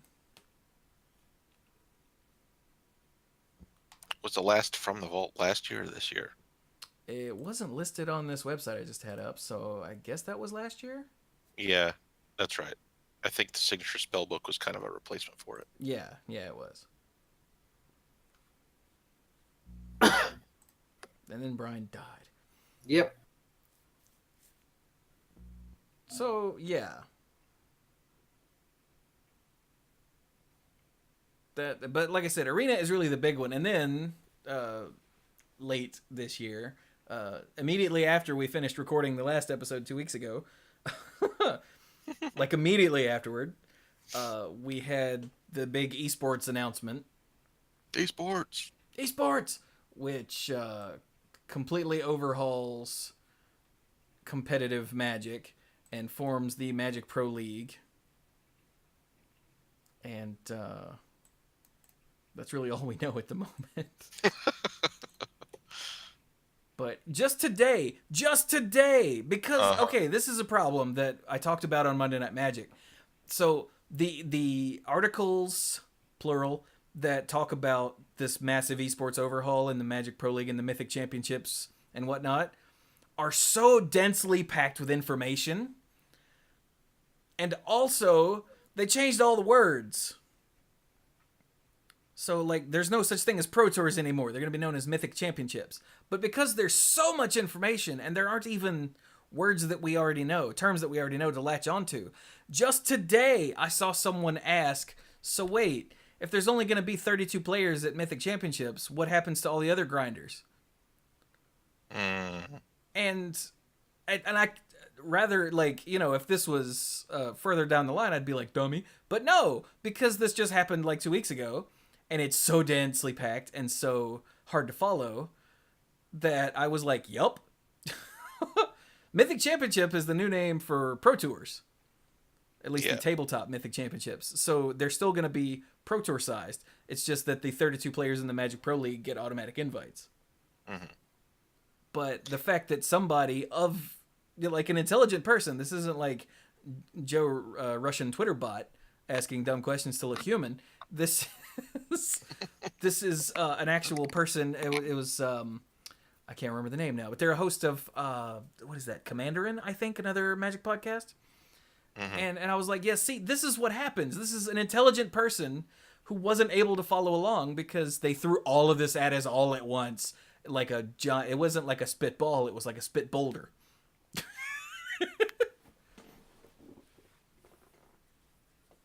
So, yeah, if anyone is still unclear about what's going on in competitive Magic, don't worry about it. Lots of people are unclear about what's going on. But maybe we're not going to know too much right now. So the They last still thing they haven't want to told do us- is overplay their hand. Yeah. So here at the end of the year, in the last few months, I've seen WotC and I've talked about this before. I think Hasbro make some really weird moves. Mm-hmm. And again, I went into depth on this on Monday Night Magic 2 weeks ago. But like the whole Ultimate Masters thing involved a Grand Prix in Vancouver being changed from team limited to an individual limited with no explanation, and then later, oh look, it's an Ultimate Masters event, da, da, da, da, da, da, da. And that's terrible because this the fact that they didn't communicate to Channel Fireball way back when they made the schedule, hey, this one needs to be an individual event, leads me to believe that they don't know, because Ultimate Masters, it turns out, was supposed to be Graveyard Masters or some other such name, and was changed late enough into the process that the stuff on the back of booster boxes and even of that draft pack that I opened still talk about it focusing on the graveyard, which means someone in the marketing team that handled all that had to go in and do a find and replace because no new copy had been written to cover that up. Hey, this is our final Masters. No, it still says, hey, this is going to be a graveyard set. Mm-hmm. Which smells to me like somebody higher up was like, again, this is all theoretical. We don't know. But it feels to me like someone higher up went, hey, Toys R Us going under has really hurt our numbers and we don't have a Transformers movie to buff us this year. You need to push out more stuff. And that's why Graveyard Masters became Ultimate Masters and was shoved out the door obviously early. And then the whole esports thing where they announced two new Pro Tours, a total of 6, and then one day in November they changed the location of one. Okay, sorry, this isn't Brisbane anymore, it's Sydney. Okay, cool. And the next day on the Wizards website it went up, hey, we're having a big announcement at the Game Awards. And then to go with that big announcement at the Game Awards, they ended up having to roll back and cancel those 2 Pro Tours that were announced before. And in fact, they're canceling Pro Tours because they're changing them to Mythic Championships and overhauling how everything works. They're still essentially Pro Tours, though. But Now, has it been clear yet whether those events are still going to be Magic Fests? They just won't have a Pro Tour. They just won't have a Mythic, whatever the heck, associated with them. To my knowledge, no one has clarified, but I also haven't looked. Okay. But I don't know. Yeah, because Pro Tours were going to happen with Magic Fest attached to them. Right. But I if you remember cancel that. the Pro Tour, does that mean the Magic Fest is gone too? We don't know.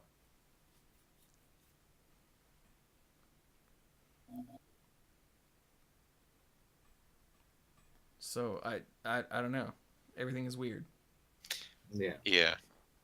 I mean, and I've seen last minute decisions like that, in my work, both for projects that we do and for projects that our clients do. At some point, there might be a series of events where someone says, "No, that's it. We gotta move forward. Put X project and Y project in the crunch time. Cancel Z. We gotta change direction here. It's time." Yeah, and Chad just informed me that Bumblebee came out tonight, so they do have a Transformers movie. But you know what I mean. Toys R Us being down means Hasbro's numbers are down, and we know this because we see their reports. Like Hasbro's numbers have been down since Toys R Us shut down, and I really believe that they're pushing on Wizards to release more crap to get more people in here. And then the esports announcement really, like I said, feels like either 2 teams weren't talking or it was a last minute decision, like Mike just said, to actually go for it. And rather than say, actually, never mind, we're canceling those Pro Tours, they just waited for the big announcement. But then why did they go to all the trouble to update the location of one? And then the next day they were like, by the way, we're going to make this big announcement. When you say we're going to make a big announcement, that means they know what the big announcement is. Usually, yeah. Yeah. Maybe that's indicative that the Magic Fest is still going on and they just needed to move it for other reasons. Or maybe because it was going to be smaller than they originally planned. Yeah. So, in the last like 3 months of the year, Wizards and, like I said, I believe Hasbro has really made questionable decisions that just don't feel right. And as I explained just to our Discord server before, I've been dealing with Wizards of the Coast and their flavor of screw ups for years now. We've been doing the podcast for 11 years. And we've been playing Magic for longer than that. So I know what a Wizards of the Coast screw up looks and feels like. And that's not what these are. We roll our eyes and say, okay, guys, whatever. Nice. Yeah, this feels like a massive corporate screw up. And or at least something with very bad optics. Even if they might very well be the right business decisions, but the optics are pretty bad for several of them. Yeah. I believe that the esports announcement probably is the right business decision. I don't believe that shoving Graveyard Masters out early with a new name was. It might have been a combination of needing to shove it out early and deciding that they just weren't going to continue the Masters line anymore, so they had to close it out in some bigger way. So, yeah. And then the fact that they're putting all this on Arena, which, as the chat just pointed out, is not ready for serious competitive play. But I think that's why we haven't heard anything about the Arena side of the Mythic Championships. Yeah. Is because they know it's not ready. So they're just like, shh. And that's good for them that they have that discipline to know. Yeah, exactly. Yeah, don't overshare too early. Yeah, they've learned about that. Because that's a WotC screw up, see? But and I don't like the advertisements for that Magic Portal app that ended up on the back of tokens, yeah, when it's not even remotely ready yet. Exactly. So everything just at the end of the year has gone weird and stinks. Again, this is all my speculation of corporate meddling, but that doesn't mean that doesn't detract from the rest of the year, which I think was excellent. Yeah, I think this overall has been a pretty good year. I'm glad that they did a better job with the 25th anniversary than they did with the 20th. You mean they did a job? Yeah. Because even they came out and said, yeah, we sort of screwed that up with the 20th anniversary. Our bad. Yeah.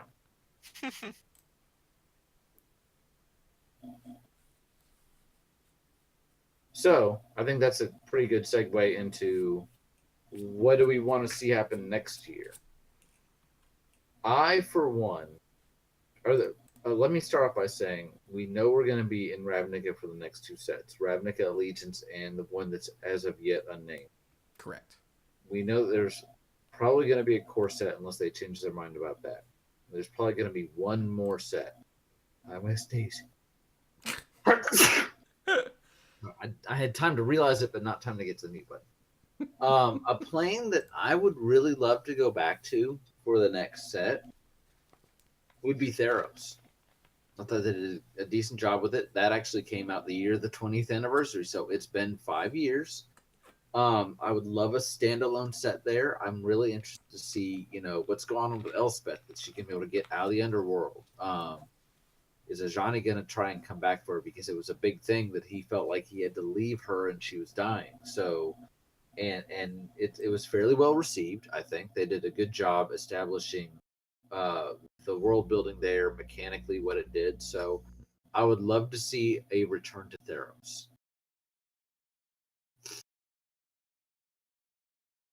What does someone else want to see happen this year? Either a set or a supplemental product. I want to see another new plane, damn it. Another new plane? Yeah. I would like to see a new plane. We did just go to Dominaria, and then we're spending 3 sets in Ravnica. Although we did have 3 new planes in a row. Like we had Kaladesh, and then Amonkhet, and then Ixalan. Yes, we did. So I guess it's let me subtract the damn it from that. You'd like to see a new plane. Yeah, but I'm not like demanding it because we did just have 3 in a row over the last Pretty 2 please. years. So Yeah, Circuit. so it's more like you'd like to see a new plane, my dudes. yeah. Yeah. You know, if you can, I'd like to see a new plane if you got one. I would like to see for supplemental product. I would love to see plane chase if they think they're ever going to do it again. I thought they were done with Arch Enemy and they gave it another shot with Amonkhet. So I don't know how well that was received. I don't know if we're going to have any more of the board game that they released, and they gave a couple supplemental products that Mike bought. I bought the original product, but I would love to see a couple new playing cards. I think that could be interesting.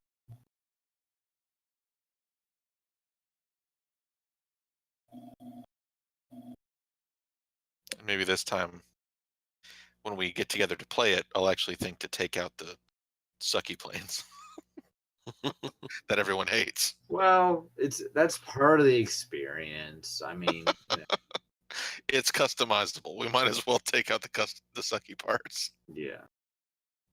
Yeah, I mean, part Like of the the you can't experience is play dropping a rock on spells. your foot too. But Like the you can't play spells. Yeah. Yeah. Because there's some that you might are good in some situations and bad in others, or they might screw over one person, but that's just luck. The ones where it's just terrible for everybody, the one where everybody takes damage all the time. All the time. I mean, that one is okay because it can, hurry up in the damn game. We'll see. Plane Then I chase has guess a real tendency to stall. it does. It does. So, or like the Sarah Sanctum, everybody just stops playing cards. Hmm. Yeah. Waiting for the wipe. Yeah. It's like a disc, but you can't remove it. So How about you, Dirk? Anything you're just dying for in the next year? I excuse me. I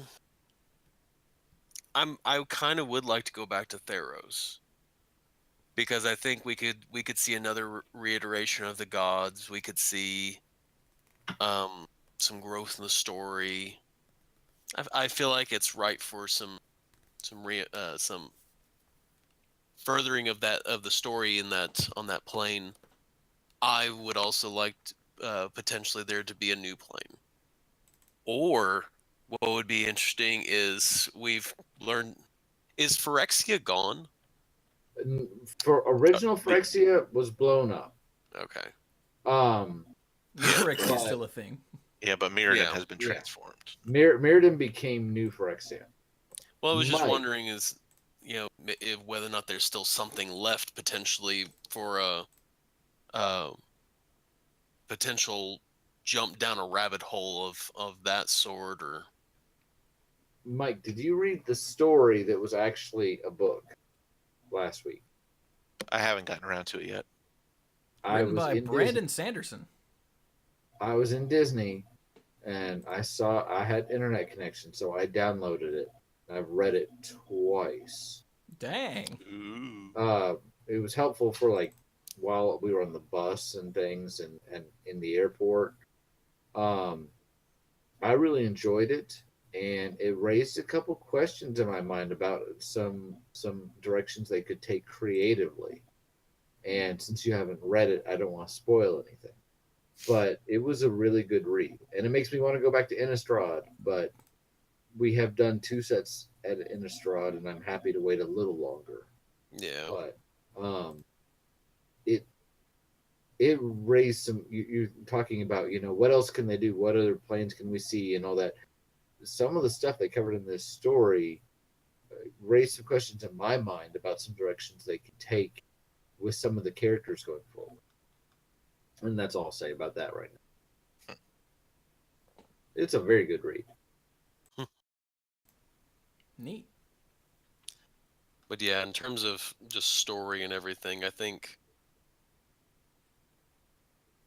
I feel like it really depends on what the designers and the people who do a lot of the people in the think tank and everything, sort of where they feel like they are.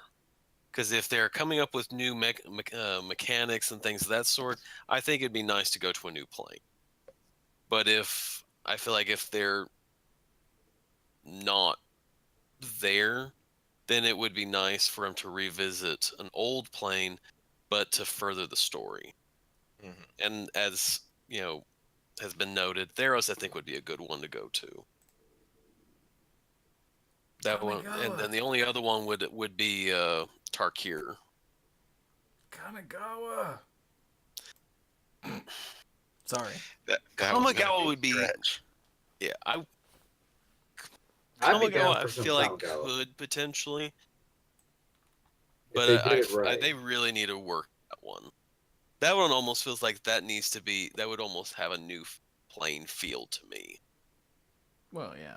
Like Like they the would problem, really need to rework that. The problem with Wizards is that they only want to go back to the really popular ones, which I understand when they started revisiting planes to only go back to the really popular ones. But I think at this point, you could go back anywhere, and as long as you it's do it true. right, it'll be fine.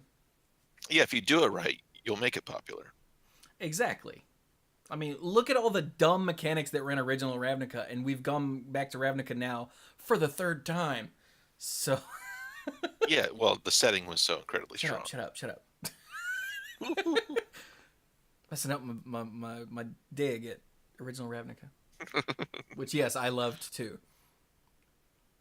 I think it would be interesting to go back to Kamigawa, but I guess they really need to rework the narrative. I would be very interested to see what they could come up with. They would also need to rework the art design too. Yeah. Make it a little more cohesive. Because the spirits were just like, what does a spirit look like? Oh, it's this crazy looking thing with crazy little things floating around it. It's like, okay. But Is Mike, that a then they puking can- fish? Then, It is. Thank you. I was gonna say, but Mike, then they can reprint Kadama's Reach. They could. Yay. So what about supplemental things? Like, I'm sure we'll see another signature Oh. spell book. A couple people in chat, Pinball Witch and someone else. Yeah, Pinball Witch. Oh, both of those posts were for Pinball Witch.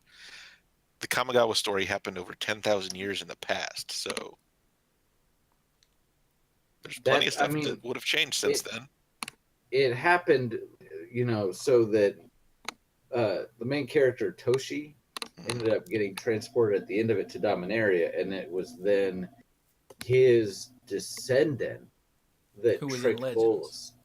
Yeah, there was in Legends that tricked Nicol Bolas into being stuck in the meditation plane for forever.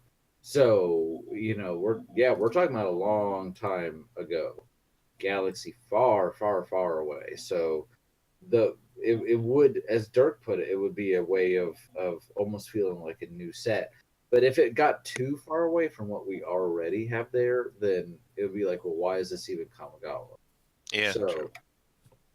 That might be the reason why they haven't gone back too. there's a couple reasons. I think they're scared of it. They got burned. They did So- get burned. Yeah. It was their own fault. Again, that's a WotC screw up, see? But You mentioned supplemental products, like I've mentioned Plane Chase. yeah, what do you think the crazy draft set will be? It won't be an unset because that was last year, and we so had it'll a be another cons- 10 years before we get one of those. I feel like they're gonna do two-headed giant. We just did that. It was Battle Bond. That was Battle Bond. We had Yeah. Battle Bond, and we just had Conspiracy take the throne last year. No, last year Unstable was I thought Unstable was the draft innovation Yeah. product last year. Okay, so maybe it'll be another Conspiracy set. Maybe it'll be something we've never seen before. Conspiracy Take the Crown released in 2016, yeah. If Brawl keeps some momentum, they could have something planned for that, but we haven't heard anything, so Yeah, I'm not holding my I breath. Yeah, really I don't- think Brawl has flared wouldn't- out. That wouldn't work as a draft innovation product anyway. That's That's true, true. That's true. Huh. Who do we think the next signature spellbook will be? I'm hoping for Chandra just because I want shiny fire cards. I would not be surprised if it was Bolus, given everything we know about the story, and they are leading up to this either final confrontation or what feels like a major confrontation with him. Oh yeah, I could see that too. Signature spellbook Bolus with a bunch of evil, horrible bastard cards. Yeah, there you go. It might be Liliana because her big arc is coming to a close here. She's either finally going to be free or she's finally going to die. Yeah. Oh yeah, that could work too. Yeah. Yeah, she killed the demon. She's now enthralled to Bolus, and Bolus has said, if you even imagine going against me, I'll just snuff you out. Mm-hmm. And the whole reason she could have stayed enslaved to the demons forever. And her whole thing was she was in the deal long enough to get what she wanted, and then she'll step over anyone to get free. She values her freedom, so she just also wants to not die. So it'll be interesting to see how that plays out. In addition, we have Vraska, who was, is basically a sleeper cell, and she doesn't even know it, where she's working for Bolus, and she knows she's working for Bolus, but what she doesn't remember is that she befriended Jace back on Ixalan, and they agreed to take down Bolus together, and he took away the memory of them agreeing to take down Bolus together and promised to give it back to her at the opportune moment. So, assuming Jace doesn't mess it up, there's a couple things they could do with this. And honestly, you mentioned Liliana possibly dying. I'm wondering if they have the guts. I have always felt like one of my disconnects with comic books is that no one ever stays dead, and I feel like it takes away from some of the consequences. You can have consequences without death. I'm not saying you can, but it makes it a lot less impactful.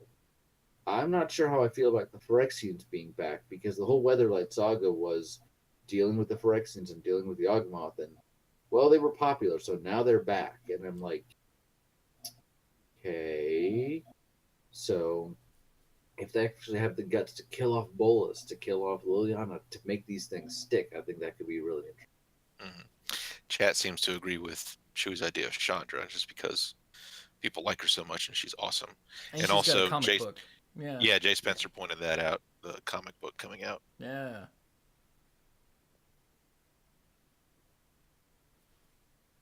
Give my Catman and Johnny some love. Meow. That means I love you in Kitty. So what I want to see next year for real? Yes, JD Phoenix, Venser is really dead. Yeah. But they did not And it pains him to say that. they didn't know what to do with this character, so he's dead. And it was done in a dumb way, in a dumb book. So So what I really want to see next year is this whole foray into the Magic Pro League and esports and whatnot work. Yes. I want this to not fail miserably. I want this to work and be good for Magic as esports and WotC as a company. And because if everything is going well and they're making money off of it and everything is good, then that means they don't have to do stupid crap like release Graveyard Masters early and call it Ultimate Master. So we have 2 master sets for the second year in a row, which is dumb. So I really want that to work and be successful, so that will not cause other ripple dumb effects to happen further down the line. Yes. I want to see Arena become a thing that is good as opposed to the thing that is alright right now.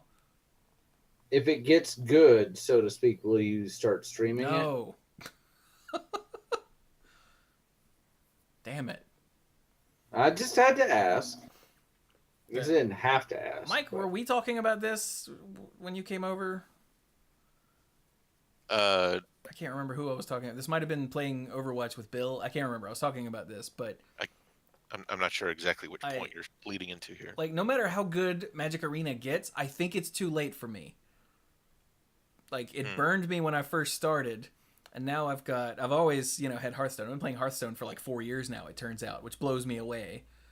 And it's not going anywhere, contrary to idiots. But it's definitely not going anywhere. yeah, I've also started playing Eternal, and while I'm not like all in on Eternal is really generous with how it helps you build up your collection as a new or free to play player, and Arena is not. And Magic sets have a lot more cards than Eternal sets, and I'm already having major problems, figuring out what I want and then attaining them with Eternal, and it's very generous. So, like, I just don't have the time to do this full-time content creation thing.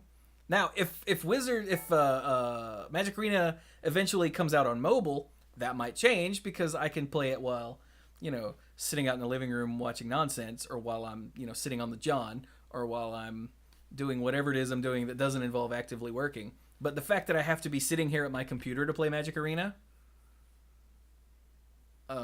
Dude, if sucks.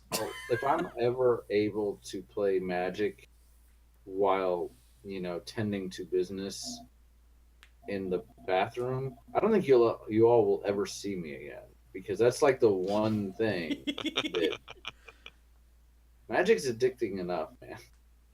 Yeah, and I just don't see that happening for a third game, especially since all the time that is spent at my computer for the most part is working. If you're like, well, you could stream it. Nobody wants to watch me stream the beginner decks while I desperately try to build a collection without spending any money.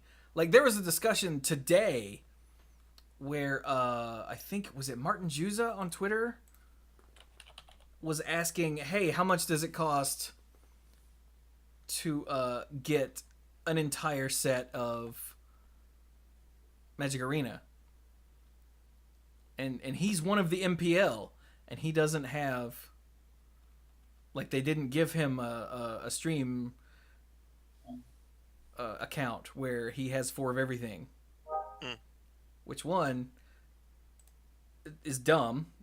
Those 32 people should have that. They shouldn't have to spend, $600, $700, $800 to acquire all the cards to be able to play whatever they want, because they're the pros. That's dumb. And it's a new flavor of pro. They're pros in that Wizards is paying them to play this game. Like, this isn't pro like they make enough money to call it a living. This is, they are getting paid by a company just to do this. They are professional in every sense of the word now. And so, and Saffron Olive replied with some numbers, and it's, once you get a lot of everything, the price starts going up, not quite exponentially, but a lot, because at that point you're just opening packs to grind for wild cards, because you're not going to open the cards you need. So, Oh, he said, I think Saffron Olive's response was, I think estimates are around $1,200 to $1,500 for literally everything. And, like, come on, man. Yikes. That's brutal. And it's me being broke and a free-to-play person. Like I said, nobody wants to pop on stream and watch me play with Bobo intro decks. They just don't. I don't even want to play with intro decks, much less have people watch me play with intro decks. You know what I mean? Yeah. I'm with you. So the reason I've gone off on this for so long is because you asked as a joke, but I get it all the time, and I just don't have any interest in it in its current state. Like I said, once it goes to a mobile, which, do not hold your breath for that, everybody. Everyone's like, it should go out on mobile and it should be able to play it on Mac. No, they have to make it work first, and then they'll start porting it. For everyone who's like wishing, well, they should put it on. No, they shouldn't until it's ready. Hearthstone didn't go on mobile for what, 2 years? Something like that? And now it's been so long I can't even remember Hearthstone without it. Without being able to play on my phone. So, also, they don't even have friends yet, a friends list, for God's sake. They're not going to port it to another operating system. They can't even do it right the first time. As Stark Maximum pointed out, when they gave us that Game Awards code to enter in, when you enter in the code, it said code redeemed. And it didn't tell you redeemed for what. It could have given my Arena account herpes, for all I know. You got the Code Redeemer achievement. Yeah. Apparently, some people got an email that had a list of what was in that. I didn't. And Stark apparently didn't either, because he's in all caps in the chat right now. So, I said, even when they give you free stuff, they can't even do that right. So, like, I would not hold my breath waiting on them to put it on mobile. I'm just saying. That's my whole point here. Right. So, anyway.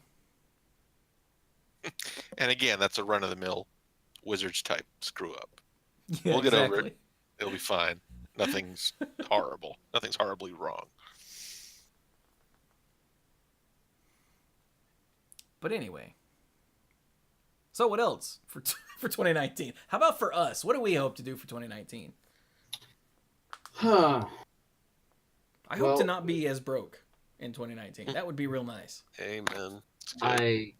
I hope to be able to see you guys maybe like for at least 3 times. That's what I Maybe- told Chewie. It is Maybe what he 4? told me. Maybe 4 times. That's not. I think we should probably try and set a goal to meet at least once every 3 months. Once every quarter. Every time there's a season change, we have to get together.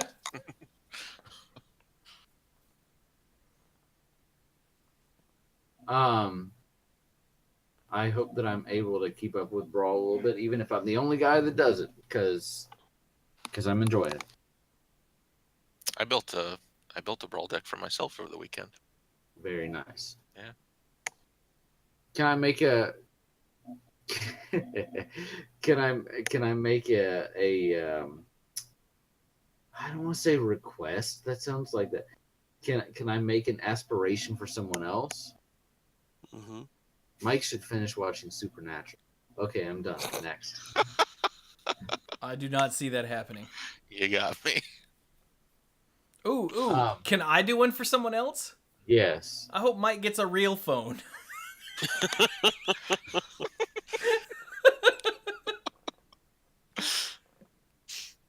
And now I have this insane urge to call his apartment phone. I'm not gonna do it. That reminds me, wait. What? Is it even possible to finish Supernatural? Did Supernatural end? No. Still running, right? That's It's what still I thought. running. Yeah. He just wants me to finish the DVDs that I've been borrowing from him for years. Just give them back. He tried, and I'm like, no, just finish it. I don't need them right now. He's finished through season 3. He has 4 and 5, and then of course I have 6 through 13, but they're on 14 now. Okay, here we go. This is it. We're gonna do social streams. Mike's gonna come over, and we're gonna stream us watching Supernatural on Netflix. This is not real, by the way. There might be an FCC rule about that. I don't know. That's cool. We'll put on headsets and have headset mics so it won't pick up the TV. It'll be fine. I guess getting back to it, I hope that as far as the podcast is concerned, we had spoken a little bit earlier this year about scheduling and what segments we were doing and what was working, what wasn't, and I felt like that was fairly productive, and I hope that we're able to keep that up going into next year, so that we all feel like we're on top of it and nobody's getting burned out or uninvested, and that we kind of go forward with a kind of an idea for where we're going instead of just strictly week by week, and by week I mean like literally like Thursday morning, like week by week. So Maybe we need another staff meeting. Right? I was just thinking that. Well, I think every 6 months at least, that wouldn't be a bad idea. So On the content creation side of things, I wanna keep growing the Twitch stream and the YouTube channel. Yeah, JD Phoenix just pointed out I want to stream some Nintendo games.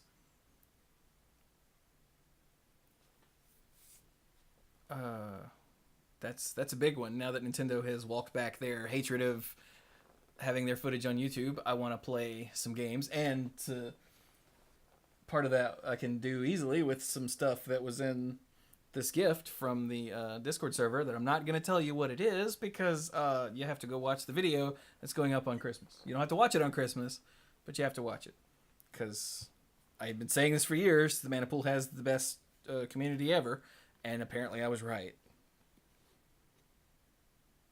They're so sweet. Oh, no, getting choked up. So, yeah. Hi, how are you? Someone else talk, quick.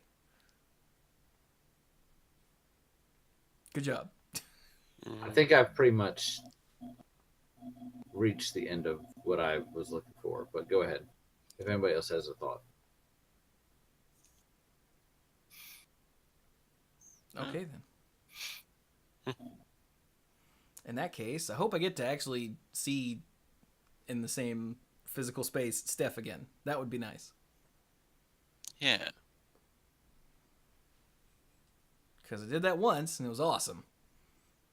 Need to do that again. It'd be nice to actually see Mike once in a while. Jesus.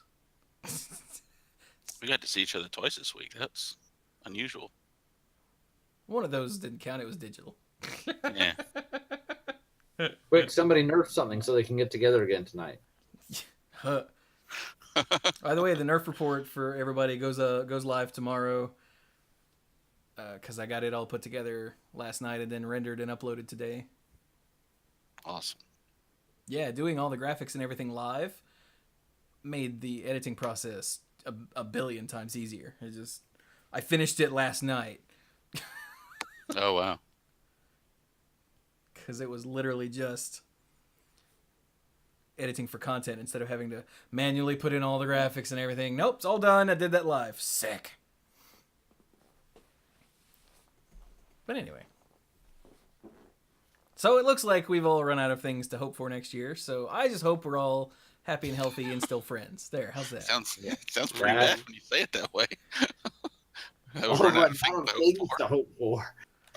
Look, given the current state of the world, that's about as good as we can get, right?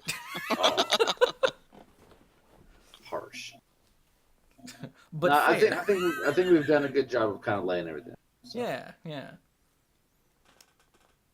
So with that, I guess we will be done. Should that count as our final thoughts, or are there other things we need to talk about?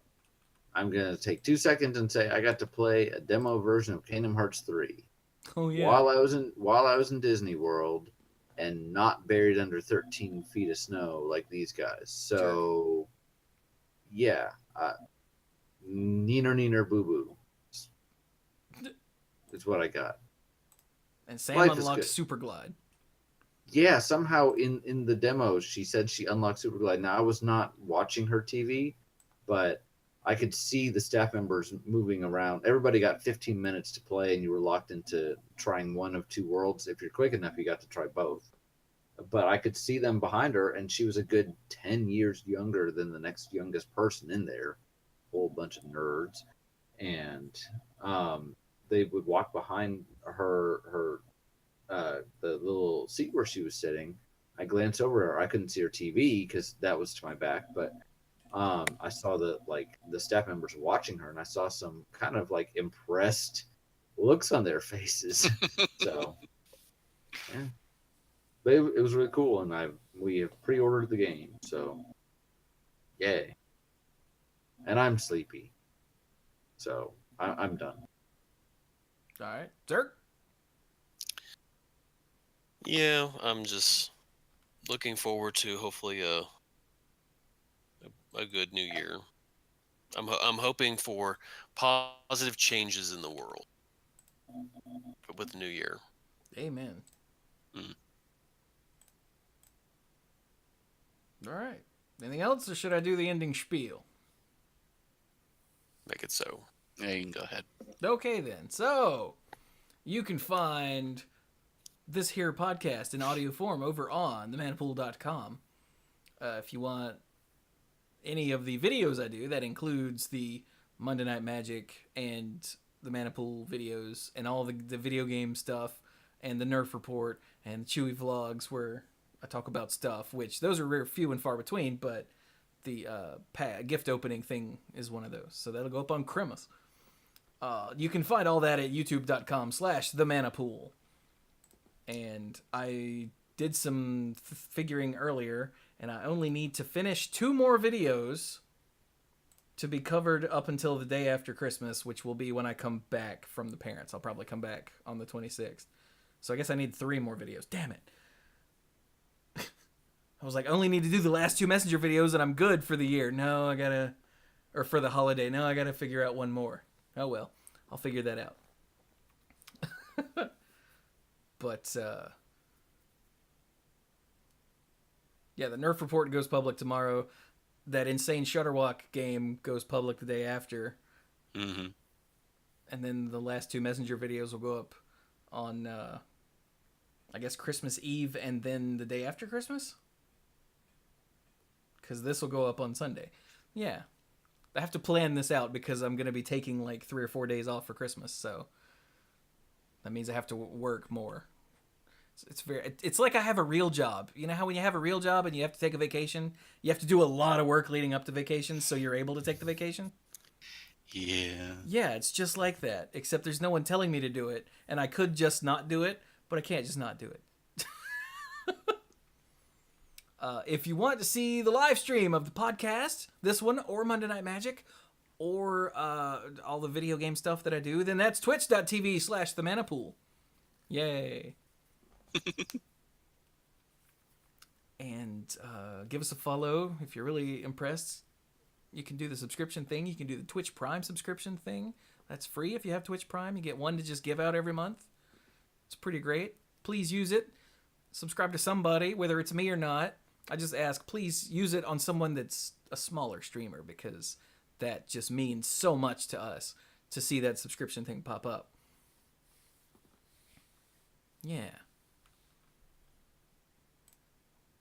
And that's pretty much that. The social media accounts, at the Manapool on Twitter, facebook.com/themanapool. That's where you can interact with, Twitter is where you can interact with me the most because I pretty much live there. And Facebook is just where you can get notifications of everything that goes up in all the places. Yay. And of course, if you want to help support what I do with this one-man show of massive amount of content creation, not the show, the podcast itself. I couldn't do that without these 3. But all of the putting it all together and all the other content creation is a one-man show. So if you want to help support what I do with that, then by all means, go to patreon.com/themanapool, where you can get, you can become a lifeguard. Get it? Manapool, lifeguard, it's funny. And you can become an uncommon lifeguard, which gets you a silver name in the official Manapool Discord server, which is growing fairly steadily. It's awesome. That gets you early access to the Manapool and to YouTube videos. You can become a rare lifeguard, which gets you a golden name in the Discord server, and early access and access to the odds and ends, all the stuff recorded before and after both Monday Night Magic and the Manapool. And I will have all those caught up before the end of the year. I've got 4 or 5 that I just need to listen through and I can post them, and however many left after that that just need to be processed still. Apologies for falling so far behind on those again. What was that? That was the rare. So, you can become a Mythic Lifeguard, which gets you the odds and ends, the early stuff, a Mythic Orange name in the Discord server, and the sponsorship shout-out on both podcasts and on the end screen for all the YouTube videos. So, I would like to thank our Mythic Lifeguards, Kim Ho, Andrew Hunt, Al, Paul David, Lance Delicious, Timu Hellas Haryu, Connor Kennedy, John Morris, Alex Gonzalez, Jeff Spencer, Stuart Slaw, PJ McMullen, Sophia Brattain, Casey, Breakstuff, Fayan says, Danny Liao, Jason Doan, Cody Buckowing, Jake Jansons, Jason Kaus, Gothic Man, Brian DeLucci, Stark Maximum, Keith Moody, John Parker, Violet Moon, Dan Holm, and thank you again, Dan, for the insane From the Vault. The mana poolers are so sweet. Bartle, Mike Millerburn, and the Beastfather, Aaron Goodwine. And by the way, the Beastfather, Aaron Goodwine, resubbed earlier, but they were in the middle of a conversation, and I didn't call it out. So thank you for the resub, sir. I didn't catch how long it was, because it was a while ago. So my bad. So yeah. That will do it for 2018. Right? Yeah, 2018. There we go. I was like, hang on, Corset 2019. Wait, I'm confused. So, Silly naming convention. so just let me try this again. So, that'll do it for 2019. No, damn it, for 2018. Dear God, I'm tired too. Thank you all so very much for coming along with us for the show, or hanging out on stream. All of you people here on stream, I love you. And everyone who listens to the show and who sends us feedback of any sort, or anyone who just listens to what we do and goes, we appreciate you all. And if you're new here, thank you so much. You've got 12 years of stuff if you ever want to tackle any of it. There's all kinds of stuff on YouTube and Twitch. By all means, hang out. We've got a lot to offer, and we're not right. So, and my dorks, I love you guys so much. Happy holidays, man. Love you too, man. I hope you guys have a good Christmas. And for all of you out there, if Christmas is your thing, have a Merry Christmas. If some other holiday is your thing, have a good other holiday. And if none of those are your thing, enjoy winter. And if you're in the southern hemisphere, enjoy summer, damn it. Just whatever it is, just enjoy it, all right? So If you're on the International Space Station, oh, cool. yeah, that's awesome. How the hell did you get the show? Send us an email.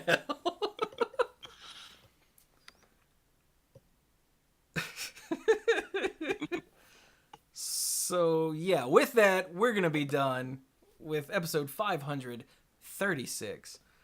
We'll see you guys in 2019. Thank you all so very much for... I'm getting choked up. Thank you all so very much for listening, and go play some Magic.